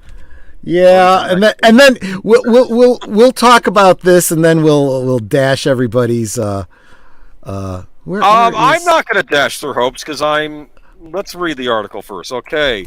Now, of course, I put a headline in the top of the thing. Where's the article that you pasted? I'm sorry. I'm working on it. That's okay. I posted something in the headline which may or may not be true. Perhaps I should have put a question mark at it. But you know what? I believe in this article. I believe it's true. And if I believe it's true, it must be true, right? Yep. Because it's my truth. Anyway. Absolutely. Now, Johnny Depp will return to the Pirates of the Caribbean as Captain Jack Sparrow 5 years on from his last film. Depp, who played the boozy buccaneer in all previous 5 films, is scheduled for a test shoot in the UK in February, according to a new call sheet from the production. Insiders said the working title of the new film being made by Disney was A Day at the Sea. A source said Johnny is set to return as Captain Jack Sparrow and is scheduled to start filming at the beginning of February for a top-secret location in the UK. Everything is in early stages, and there is still no director attached to the project, which is being called A Day at the Sea. Johnny is expected to do a test shoot in early February before the production gets fully underway. A call sheet has been distributed among those in the know. Bruce Hendricks, who worked on the first 3 films, is named the executive producer on the new project. All the other details are being kept under lock and key. The whole project is shrouded in secrecy, and Disney wants to keep everything under wraps as best they can. Depp 59 made his debut as Sparrow in The Curse of the Black Pearl back in 2003. Yep. Okay. And the next article, if you want to go ahead and paste it. Yep. Johnny Depp insider debunks report he's returning. Exactly. Turns out a day at the Sea is actually a Flipper, big budget movie. Flipper. Johnny Depp will be playing Flipper. Right, exactly. I'm just kidding. Shiver Our Timbers. Johnny Depp is allegedly back. The Pirates of the Caribbean actor is rumored to reprising his role as Captain Jack Sparrow in the movie franchise 5 years. So this is what it said in the last one. However, Depp's team is halting ye old rumor mill as a source close to Depp is debunking the report to the Post. I think it's happening. Okay. One, they need money. Disney needs a hit. And Pirates of the Caribbean is one of their few franchises that really hasn't been tainted. The question that everyone, of course, is asking is, would he come back? He said some pretty negative things about Disney and said there's that famous line from the trial where he said, I wouldn't go back to Disney if they paid me $100 million and 500 alpacas or whatever it was. It had something to do with alpacas, but I don't know. I will point out, though, that first article, pretty much just from the rumor mill. There's been no official announcement from Disney. So until it's an official announcement from Disney, with an actual title, and actual filming dates, I would say don't even buy it. That's about that you can buying this, but I am interested. I put as much stock in that as I do another Star Trek movie with Chris Pine that they announced for the 4th or 5th time. There's no reason though why you can't do another Pirates of the Caribbean. I've seen absolutely. I saw the last. I will say this: if they are going to do another Pirates of the Caribbean film, and they want it to be successful, it must have Johnny Depp. If Johnny Depp won't do it, or they don't want to work with Johnny Depp, they should not do another Pirates film. Depp owes Disney nothing. The administration that bounced him is back in control. Yep. I am going He's to right say about this, that. Though, he wants to save his career too. Starring in a Johnny Depp thing, it's basically the ultimate repudiation of everybody that went against him. If he's back at Jack Sparrow, basically shows Hollywood, I'm back, and this was a mistake. So it probably would be good for his career if he's offered, and if he's offered a handsome sum too. He has to be paid. I can guarantee you he will not do it for less than $100 million. And that is some serious money. I really like the announcement for the sixth film with All the Women. Well, as we know, that's not happening now. That right. got canceled. I think it's going to happen, but maybe I will re-edit my headline and put a question mark next to it.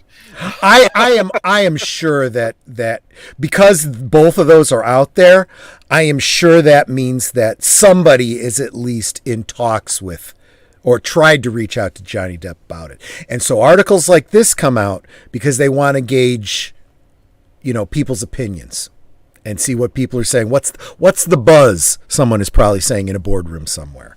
Maybe he'll be starring in the Namor movie that Disney recently got the rights back for. So it's going to be Namor versus Namor. Wouldn't that be interesting? Exactly. I'm kidding. I'm just pulling stuff out of the A Day at the Sea, right? A Day at the Sea. That could be anything, huh? Right. All right, let's move on to speaking of things involving water. That is going to be necessary for Disney to try making money on. Avatar 2 is so expensive it must be the fourth or fifth highest grossing film in history just to break even. Yeah. How expensive is Avatar: The Way of Water? Early reports have claimed the production budget alone was in the $250 million range, but director James Cameron isn't willing to give a hard number just yet. The only answer Cameron would give about the sequel's budget when asked by GQ magazine was the following: very fucking expensive. That's a quote from him. Cameron apparently told Disney and 20th Century Studio executives that his sequel budget was so high it represented the worst business case in movie history. According to the director's estimates, you have to be the third or fourth highest grossing film in history. That's your threshold. That's your break even. Wow, that's a far cry from his Titanic days. Yeah. When he had ultimate faith in the project, and he was ultimately proven right. It did gonzo box office, but I don't know. On the current chart of highest grossing movies worldwide adjusted for inflation, Cameron's original 2009 Avatar ranks at the top with $2.9 billion. Disney's Avengers Endgame is in second position with $2.7 million, while Cameron's... That was a typo there, Mr. Reporter. $2.7 billion. While Cameron's Titanic remains in third slot with $2.1 billion. That means, according to Cameron, that if Avatar: The Way of Water wants to break even, it'll need to overtake either Star Wars: The Force Awakens, $2.7 billion, or Avengers: Infinity War in the fourth or fifth slots, respectively. Only 5 movies have ever grossed $2 billion mark worldwide, adjusted for inflation. While the pandemic has affected movie-going, films like Spider-Man: No Way Home $1.9 billion and Top Gun: Maverick $1.4 billion have managed to turn the profits. So there's hope for The Way of Water. The original Avatar grossed $785 million domestically and sits at number 4 on the all-time U.S. box office chart, unadjusted for inflation.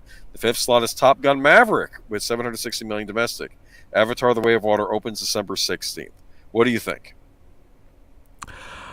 Look, I was not a big fan of Avatar in the first place, so I don't really have a dog in this hunt, to be honest with you.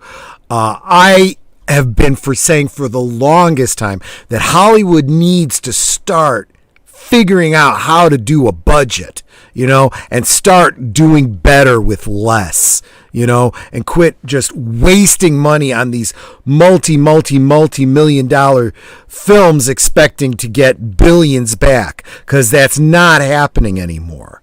Yeah, go ahead. But then when I say that, you always come back with, well, don't count out Cameron. He has a way of, and I can't argue with that. You're right about that. He has a tendency to pull off these crazy, ridiculous miracles. But it does sound like this time he's not quite as certain as he has been in the past. Oh, I want to read this. Is it going to be 3D? Because 3D was huge, and one of the reasons people went to see Avatar. I just imagine Cameron reading your comment saying, "Oh, crap, we forgot the 3D." Right? I'm sorry. I'm sure it will be 3D. Oh, sure. You know what? They can do that even after it's done. They could do it in post-op for an extra $20 million. Sure, no problem at all. No, I'm sure they made it with 3D in mind. After all, this is what started. To be fair, the 3D trend in movies was before that, but it was mainly animated features, like things like Pixar's Up had the 3D. But then Cameron really started the new 3D push with Avatar, and it did incredible box office. I think this will do well. Will it do well enough to earn it? I don't know, but I do know that it did get approved for Chinese distribution, so we'll have the Chinese market. Interesting. They'll probably go see it over there. What else is coming out this holiday season for people to go see on the big screen? Although we always have to temper that because you never know how the politics could change literally overnight. Yes, but over here, I'm going to say this. I was making a point this Thanksgiving weekend. No one's releasing things. They're like, oh, it's the worst thing. What did you release? Yeah. You released a Disney movie that no one promoted and which certain families may not want to go see because of the content involved. Well, it's like I was telling you before, though. The reason they didn't promote it was because they already knew it was a stinker and it wasn't going to, and they didn't want to waste the money. Because remember, you have to spend money. Part of the production is not just how much it costs to pay the actors and do the animation and special effects. It's the marketing, right? Marketing is at least, if you spend $100 million to make a movie, you're probably spending about $100 million to promote the movie. And they were like, "This is going to tank. Better to lose $100 million than $200 million." Cameron had also invested tons of his own money to keep things afloat. Right. 3D is not great. It's a gimmick. Well, let me tell you something. I agree. 3D made a big difference when I saw Man of Steel. I had to pay $15 for the movie ticket instead of what would have been $10. I didn't necessarily enjoy the movie anymore in 3D, though. Exactly his point. I remember thinking at the time, can we just go see Iron Man 3 again? Nanette and I went to see that. Nanette and I went to see that Tim Burton Alice in Wonderland film with Johnny Depp. 3D. And we ended up seeing it in 3D because it was a scheduling thing. And it was like, I'll spend the extra $10 or whatever just because, we had to see it when we saw it. And I was incredibly disappointed. Nanette got a headache from the 3D glasses and the optics. And the 3D effect is like a shadow box. You get this impression that there is depth to the screen that goes beyond the screen.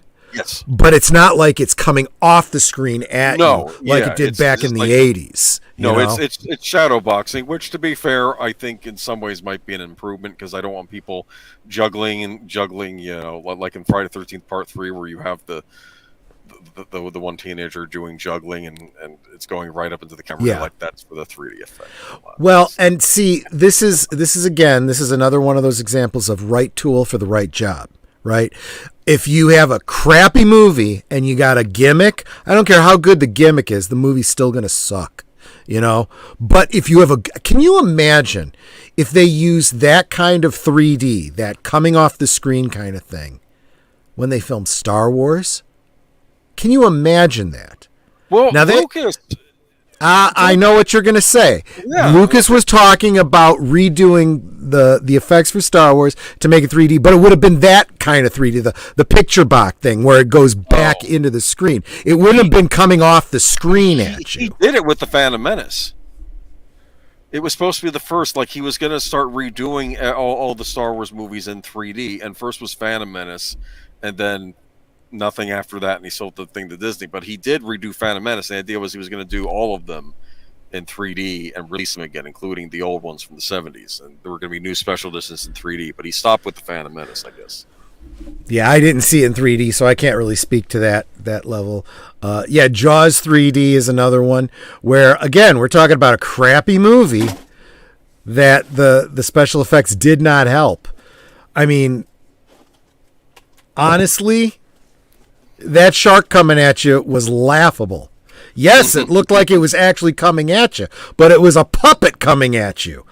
Puppet coming at me does not scare me.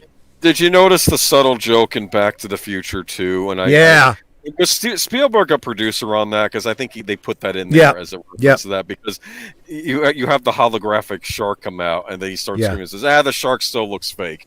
And I think that was probably a reference. Absolutely.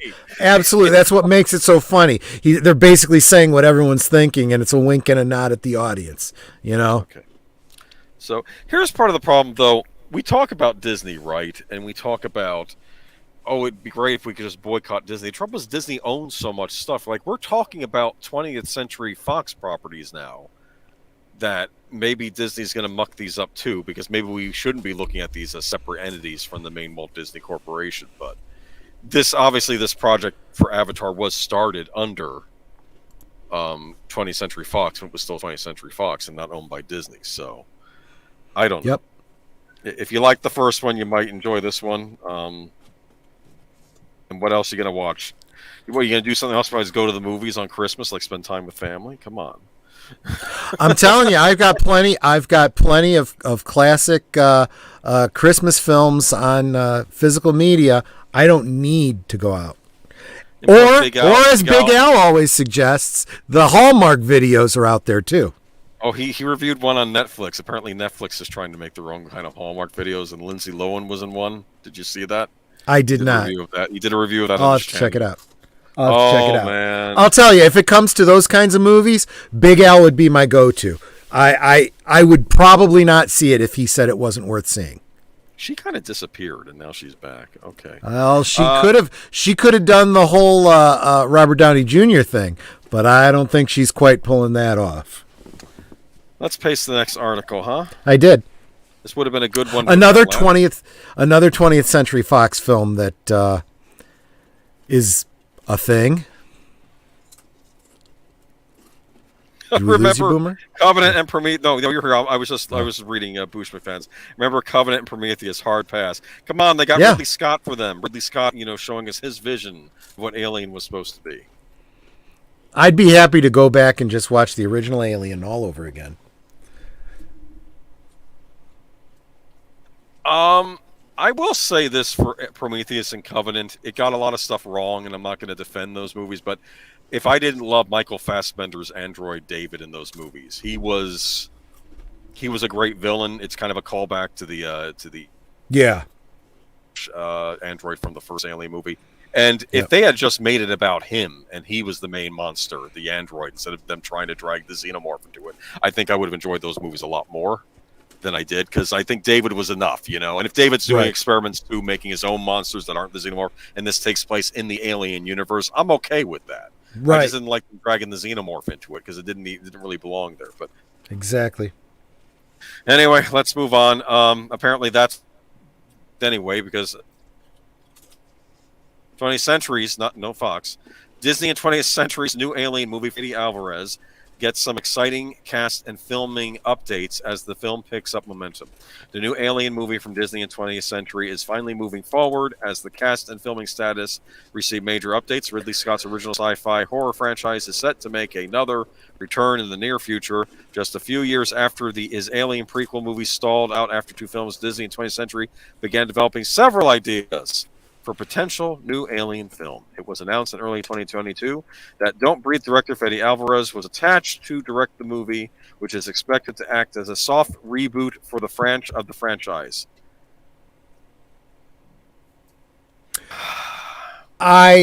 Status of Disney's Alien movie reboot. See, you said a soft reboot. That gives me a small glimmer of hope, because it depends what they mean by soft reboot, right? A reboot is absolutely the wrong thing to do. But when they say soft reboot, if they mean some sort of a pivot, getting back to form, another sequel or I guess prequel or whenever it's taking place that is of the quality of the original and fans can look at and say, yes, I could see that existing in the same universe as Ripley, then okay. But unfortunately, if this becomes like a Halloween, choose your own adventure, then F it, I'm out. Okay. The status of Disney's Alien movie reboot received two major updates recently thanks to a report from Deadline that revealed its lead and filming status. The report revealed that Pacific Rim Uprising actress Kaylee Spaney is in talks to star in the lead role after becoming the top choice of the studio following multiple meetings with producers and Alvarez. It has been revealed that the studio is so happy with the current status of the new Alien movie that the filming is moving forward with the hope of beginning filming in early 2023. No release date has been announced. Plans of a new Alien movie have taken many forms in recent years. Not only did Ridley Scott have plans for a third prequel movie to come after Prometheus and Alien Covenant, but Fox was developing Alien 5 as a potential chance to bring Sigourney Weaver's Ripley back. How would they do that? Are they going to clone her again? Okay, Like so that tells me exactly what I just said. Just like the Halloween movies, it's going to be a choose your own adventure. I'm out. I'm not interested. This was originally going to be the idea. They were going to do an Alien sequel from the director of District 9 that was going to ignore Alien 3 and 4, and it was going to be about Ripley years later. Newt was going to be an adult, and Hicks was going to be with her as well. I think they're going to be on a colony, and then alien stuff happens. But it was going to be... And that sounded pretty good, actually. I would have gone for that, but... And Auditor Dread brings up Isolation. I didn't play the game, and I haven't seen the footage, but I know the general story to it. There's been a lot of like Alien EU type stories, even Alien versus Predator stories and things like that from comics and whatnot that were really, really good. But as long as they keep ignoring that stuff and putting out the stinkers they've been putting out, they're killing these franchises. They really are. Aliens is just an incredible film. There's so many minute things that really give the movie emotion and talks to the viewer without have to exposit every scene. Yeah, I don't know. We'll see how this comes around. I don't know. I'm trying to think here. Wasn't there going to be an Alien television series that Disney was also working on for Hulu? Oh yeah, here we go. Okay. Now that Disney's Alien movie is making progress, the future of the franchise is looking very promising. Not only is the next feature-length installment gearing up to begin filming, but work is also being done on the first Alien TV show, developing by Noah Hawley. The FX series is a prequel to the original 1979 Alien that involves no known characters. It is confirmed that the Alien TV show starts filming in 2023 as well, meaning Hulu could quickly revive the Alien franchise if the movie series are well received once they arrive. I heard that it was not going to be a prequel series. Did they change that? I don't know. And again, this is one of those things that until it actually happens, it doesn't mean anything. Honestly. Yeah, I don't know. I don't know how I feel about this Alien movie. The director, I did like Don't Breathe. It's a creepy horror movie, but I enjoyed it. And I think he also the man that directed the Evil Dead remake. No idea. Yes, I think that was him. Yeah, I think he directed the Evil Dead remake, not the new remake that's coming out, or sequel, or in universe. I don't know. The other one that came out years back. So he might be a good pick for this. We'll have to wait and see. I'll tell you what, we really need people to start making new films, not rehashing old ones. It's getting time to start coming up with new stuff. Perfect opportunity with those Prometheus movies just to not involve the xenomorph and just have this set in the Alien universe. And then maybe later on they could bring the xenomorph into it if they wanted to. Instead, they had to... Never mind. I don't feel like... I agree. Okay. But Michael Fassbender in those movies is very good as the evil android David. But all right, go paste the next thing. Yep, there we go. This one came as a shock to me. Chris Hemsworth is taking a break from acting following Alzheimer's revelation. Thor: Love and Thunder star Chris Hemsworth is taking a break from acting. A recent episode of Limitless revealed that Hemsworth is genetically predisposed to developing Alzheimer's disease. It's not a predeterministic gene, but it's a strong indication, he told Vanity Fair 10 years ago. I think it was more thought of as a determinant. Essentially, his genetic makeup includes 2 copies of the APOE4 gene, one from his mother, another from his father. This combination reportedly leads to an increased Alzheimer's risk. It's not like I've been handed my resignation, he added, but the Marvel star will be taking a break for a short while after the experience of filming the series forced him to confront his own mortality in a number of ways. It's really triggered something in me, and I want to take some time off, he explained. And since we finished the show, I've been completing things I was already contracted to do. Now, when I finish this tour this week, I'm going home, and I'm going to have a good chunk of time off and just simplify. Be with my kids, be with my wife. Limitless is a 6-part TV show for National Geographic, available on Disney Plus, that sees Hemsworth explore the full potential of the human body with episodes devoted to the science of longevity. But when Disney offered to remove the scenes where Hemsworth discovers his Alzheimer's predisposition, the actor refused. Look, if this is a motivator for people to take better care of themselves and also understand that there are steps you can take, then fantastic, said Hemsworth. My concern was I just didn't want to manipulate it or over-dramatize it and make it into some sort of hokey grab at empathy or whatever for entertainment. How to watch the Thor... No, sorry. Throughout the series, Hemsworth strives to master different ways to slow the aging process and improve his health in later life. I think one of the beautiful things about the show is how open Chris is throughout, said director Darren Aronofsky in an interview with IGN. He was really vulnerable, and he really gave a lot of focus to it and a lot of access to it. And it's rare that you find a movie star who's so willing to be human. Yeah, I do feel bad for Hemsworth here. Like I said, but like I said, this is not necessarily a determination that he's going to get this, but I think this is also probably coming at exactly the time in his career where he's like, this is a good time for me to step back. I'm between things. I think he's done with Thor, and I think, and if he wants, he could totally retire right now if he wanted to. We'll see what he decides to do later. But at the same time, it's like, well, look, I mean, maybe now isn't the time. Maybe now is the time to make hay while the sun shines, right? Because you aren't sick. There isn't anything forcing you to stop. But, I mean, it's his personal decision if he wants to stop and reevaluate. That sounds like somebody who's saying, I'm thinking I might want to consider retiring here. Yeah. So I don't know. We'll see what he decides to do. I wish him and his family the best. And they're what's really important in life. So I understand if he wants to spend more time with them right now. So okay. Yep. So the next one. Okay. I think you know what I'm going to say about this one. Oh boy. I have a lot of things to say about this too.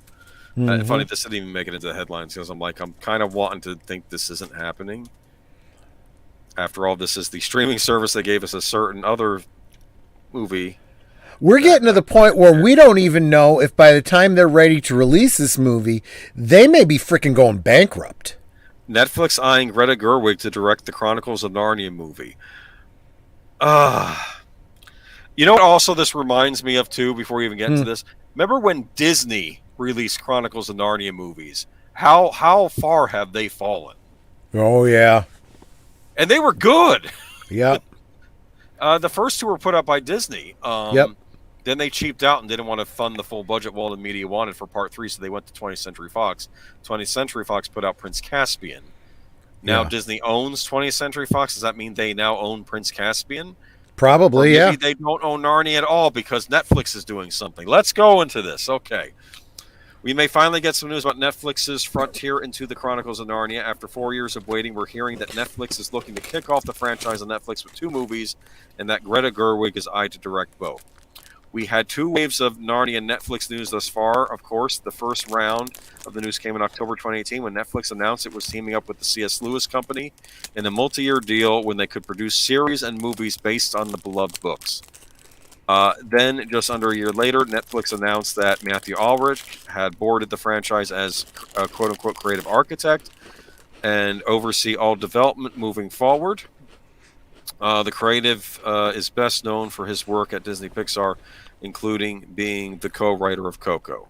As of now, the company is still looking for an intimacy coordinator position to fill. I'm kidding, of course. I'm just I see what you did there. Okay, since then, all has gone quiet on the side of the occasional rumor leak that 4 years on from the initial announcement, we first heard some movement back in early 2021. However, we understand that Netflix reached out to various directors for a movie early in the year. Fast forward to now, we're hearing that Netflix will likely have Greta Gerwig to directing the first two possible Narnia movies. Netflix did not provide any comment for the story. Gerwig is an esteemed actor and director behind Little Women, Lady Bird, Mistress America, and Frances Ha. Later in 2022, Gerwig will be starring in White Noise as the character of Babette. The Netflix original movie is scheduled to release on Netflix toward the end of December 2022 and received a limited theatrical run. Beyond White Noise, Gerwig serves as a writer and director on Warner Brothers' upcoming 2023 Barbie, and is tapped as a writer on Disney's live-action Snow White movie scheduled for release in 2024. We don't know what movies will be directed by Gerwig or which books they'll cover. Many have predicted Netflix won't stick to the book order, but there's nothing concrete about that. We have a big problem here with Netflix doing these Narnia movies. For starters, we have 3 perfectly good Narnia movies that they're not going to be able to best. Right. Do you see them doing a better job with, No. Voyage of the Dawn Treader, Prince Caspian, Voyage of the Dawn Treader? That was one Fox did, and the 2 Disney did. I thought they were very well done, very effects laden, big budget. I mean, this was back when Disney felt we need our own Lord of the Rings. I think that's why they started doing those movies, and then they cheaped out later on. Fox took it over, and then Fox didn't make a 4th book. Yep. I don't see what the point is unless they're going to try to cover the books that weren't already covered as movies, but then it's going to seem incomplete, right? Yeah. I mean, you're absolutely right. So I don't understand, unless they're making them animated features, but they're not. They're going to be live action, because I could see if they were changing the format. No, what they're looking to do is they're looking to do to C.S. Lewis what Amazon did to J.R.R. Tolkien. That's what they're looking to do. You think so? Oh, sure, absolutely. I don't trust Netflix, but I'd like to think even they, these are cherished works. You want to leave them alone. The company that brought you Cuties, really, you're going to give them the benefit of the doubt. Why did the C.S. Lewis company give this to Netflix? Ka-ching. This is what I don't understand. Like, I guess there are no proper heirs taking care. And this is what I have a problem with stuff remaining copyrighted, not going into the public domain. Because I understand, like, if it's a family member, like a son, or maybe even a granddaughter or something, that wants to protect the family's legacy, and they can make money off it for a time. But then, obviously, you either get descendants that don't care about the property, or there are no descendants and they go up to some, I don't know, some estate somewhere, and it's I don't know. Yeah, no. We got deleted scenes, and Boosh are also agreeing it's all about the money. That's all it is. I'm going to say that this is a book series that's very popular among Christian readers, too. There are a lot of Christian themes in this book series. All the more reason they want to destroy it. Were they going to be honoring those with this? Nope. They want to subvert them as much as possible. I don't know. Because it needs to reflect the world we live in today. Yeah, but it's not about the world we live in today. It was about... Doesn't matter. It's about it's got to reflect... Because otherwise, how is anyone going to see themselves on the screen?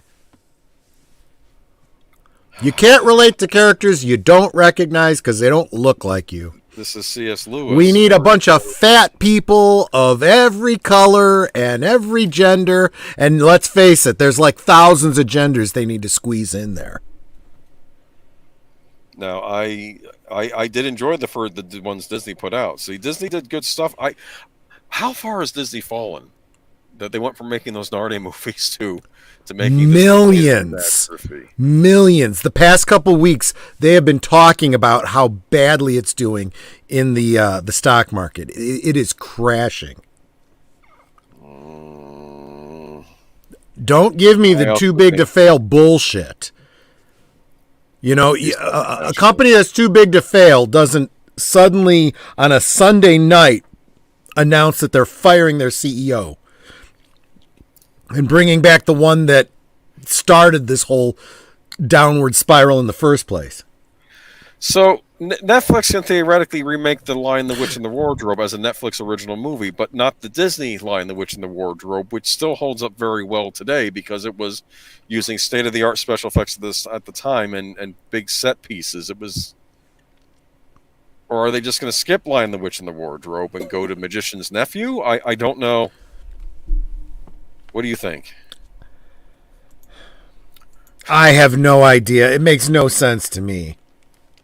Okay, so produce series and movies. So I don't get it. They could have done it as a TV series. At least it would change up the format. That actually would be not a bad idea. That would be a great idea. It's the kind of thing that maybe do it as BBC TV used to do instead of a movie. BBC used to do that kind of stuff back in the day. Well, BBC did a Narnia series. Yes, they did. So yes, they did. Maybe they could just take that and refilm those scripts that they did for the BBC series, right? And just they're not going to do that. Okay. No. Anyway, no, they got to make it 25% different. Okay, I have a bad feeling about this. I kind of just wanted to see them finish it as a film series, like continue doing the ones they had started with. But of course, I know that ship sailed because they would have had to recast the one kid. Well, that would have had to been Disney, though, right? It was Disney that was doing. No, here's what happened with the original Narnia. This is what I remember back in the day. They did Prince Caspian. I don't think Prince Caspian did as well as they had hoped. They were still going to do a sequel and work with Walden Media, but they weren't going to provide the budget that Walden Media wanted for the effects. Mm-hmm. So Walden Media then went to 20th Century Fox and said, hey, can we do a Voyage of the Dawn Treader with you? And Walden Media went ahead and, 20th Century Fox agreed to produce it with them, and it came out. I don't on the big screen, but then we didn't see another movie after that. And now 20th Century Fox no longer exists, which makes me think that do distribution rights to this Voyage of the Dawn Treader now go back to Disney? Or perhaps could Netflix own those 3 movies? Maybe if Walden Media has given... I don't know. Does anyone have Disney Plus? Is Lion, the Witch, and the Wardrobe on Disney Plus?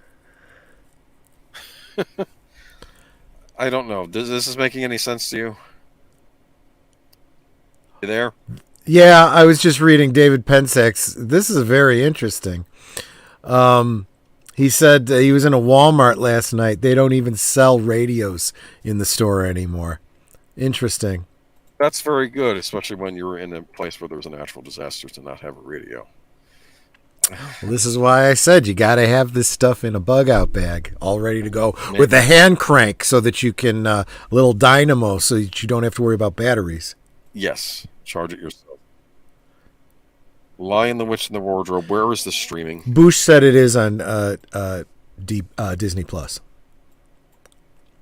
So Disney has their own Lion, the Witch, and the Wardrobe, and Netflix will have its own Lion, the Witch, and the Wardrobe. Honestly, I think Netflix is going to go bust soon. And maybe... I was going to say maybe Disney will try to buy them, but damn it, they are not solvent enough to buy frickin' anything anymore. What I would like Netflix to do, they are going forward with this, and just make them good, like make good movies. Maybe just do the rest of the books that weren't covered on the first 3. Yeah, and have to recast the kids, but that might be the best thing going forward. Yeah, but I don't think Disney is capable of making good films anymore, period. Well, I don't know if Netflix was ever capable of making good films. Oh, Netflix either, yeah, okay. But, I don't know. I don't know. They actually were making better Marvel films than what Disney's been They putting did TV out. shows. They did better Yeah, that's Marvel what I meant, series shows, than Disney did. They did better Marvel series than Disney did, but I don't But that was a while back, and things have changed since then. Why have just continue the films? I agree. Just make the next books in that series, and we'll see if that's what they decide to do. The trouble is they don't have the rights to the first 3 films to even put on the network. Like I could see if they had if they had the rights just to own Netflix own those 3 movies at Disney and 20th Century Fox, if they now own those, they could slap those on Netflix and say, hey, we're doing proper sequels to those movies. That I might get excited about, but I'm laughing at what Matt Anui said. Apologies, I can't stay on topic worth of crap tonight. What are you talking about? Boomer and I can't stay on topic. Why should we expect you to? I'm all over. I'm done. Is that the last article tonight? That was the last article tonight. Yeah. Okay, we're moving on. Hey, we did it in exactly 2 hours. Not bad. I didn't expect it. We had a lot of stuff to cover, but yeah. So what have we learned tonight, Troy? Disney sucks. Let it die. Kill it if you have to. But at the same time, part of me feels bad for the 20th Century Studios portion, because are they still semi-independent, or are they still being run under Disney? Like, maybe this alien... I don't know. This is the same kind of thing that I said about Pixar.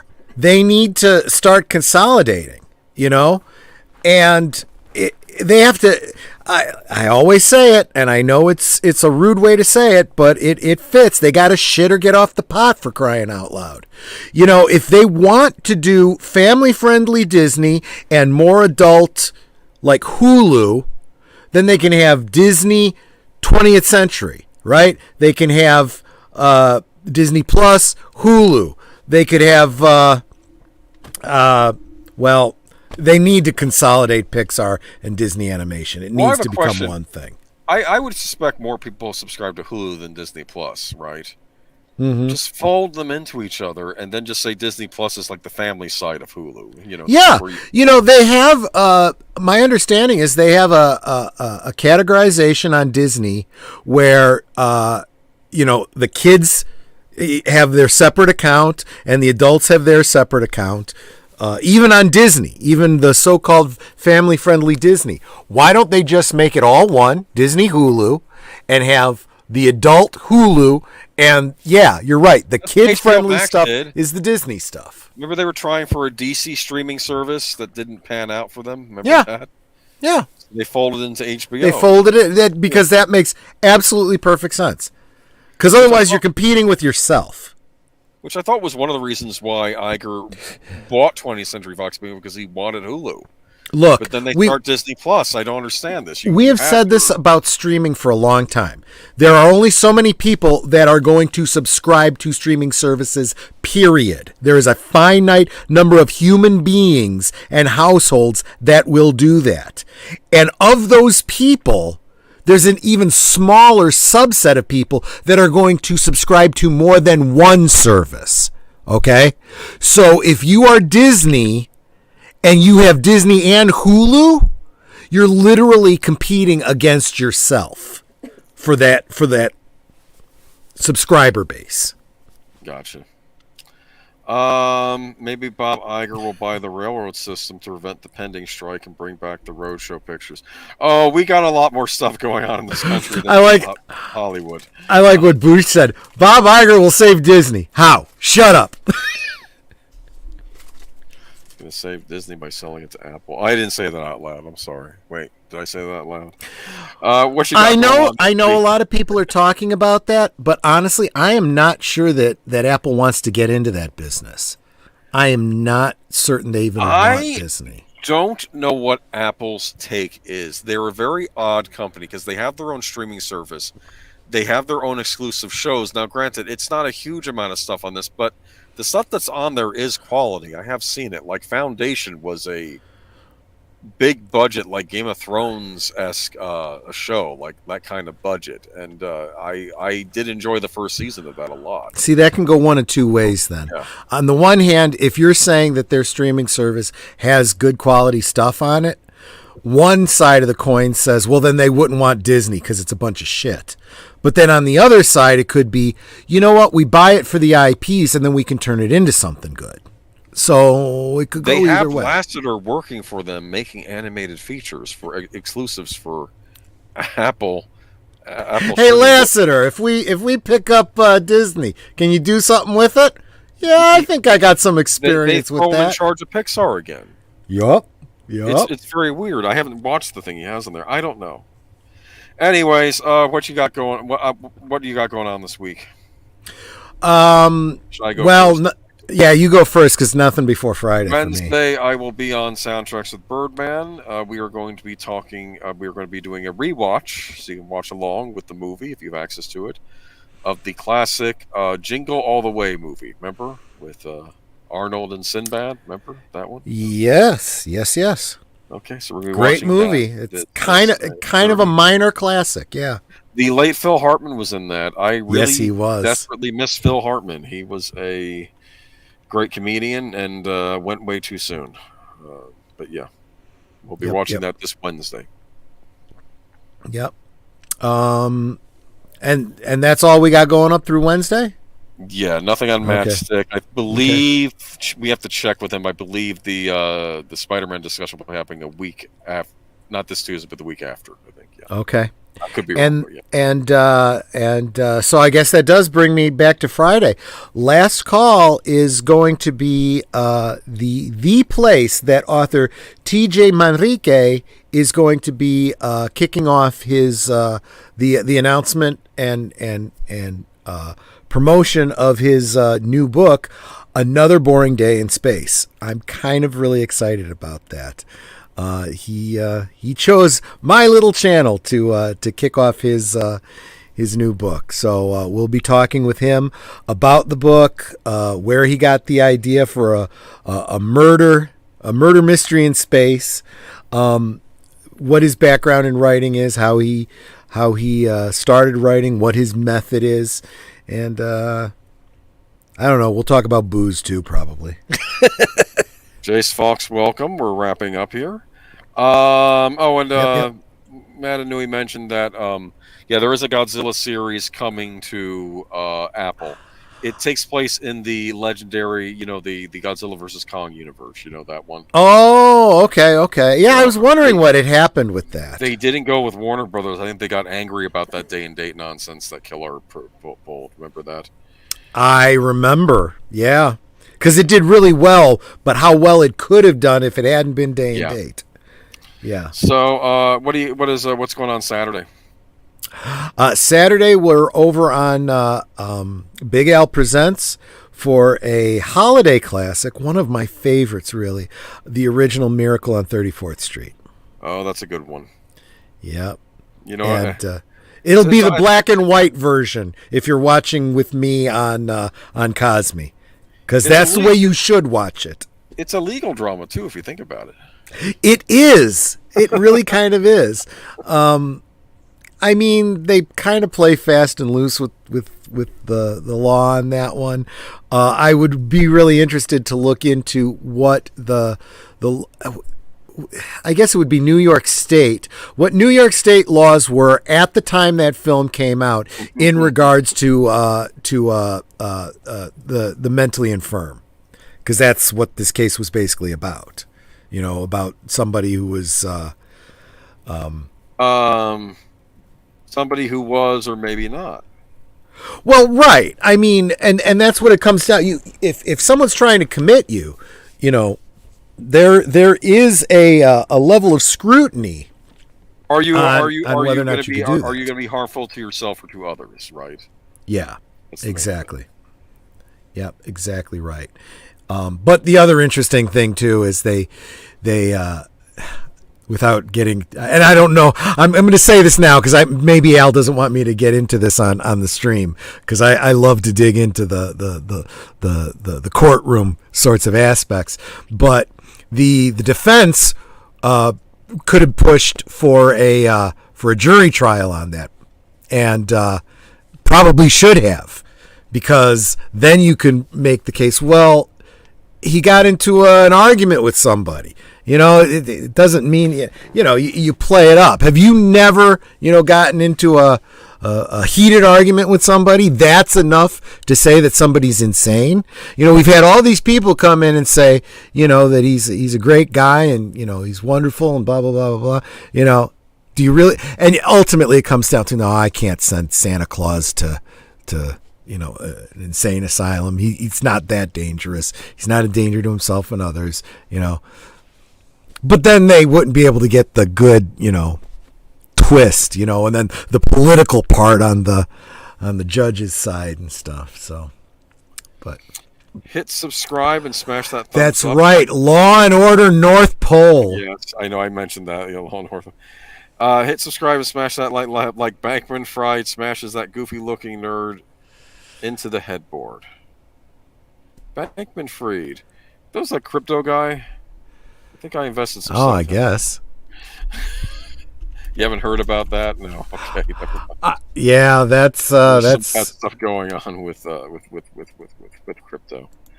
All right. Anyways, Bankman Fried. I gotta look that up now. Okay. But I don't know. Apple.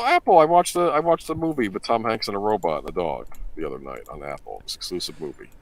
It wasn't bad. Oh, good. Yeah, there you go. Yeah, Bankman Fried. That's I invested a lot of stuff with him. It's supposed to pay off soon. I took out a loan to invest in the crypto though, so hopefully this pays off. It's a joke. You know all about this, Bankman Fried? I don't know all about it, but I have a passing understanding about what's going on with that. I'll send you a video on it. There's a funny. Oh, cool. But I was just thinking that we should tell everybody to, smash that like button like you're Kris Kringle going after Mr. Sawyer. I remember Bonk. that. I liked it when he hit him too, and wasn't he playing it? Oh, yeah. I had to get an X-ray in the December because he was afraid he was going to lose his job. Yeah, December. It was cover your ass kind of a situation. Yeah. December 6th is the discussion of the first scene of the Spectacular Spider-Man. There you go. Yes. Okay. All right. Catch you all later. You have a good week, and we'll see you next time. Bye-bye. Bye, everyone.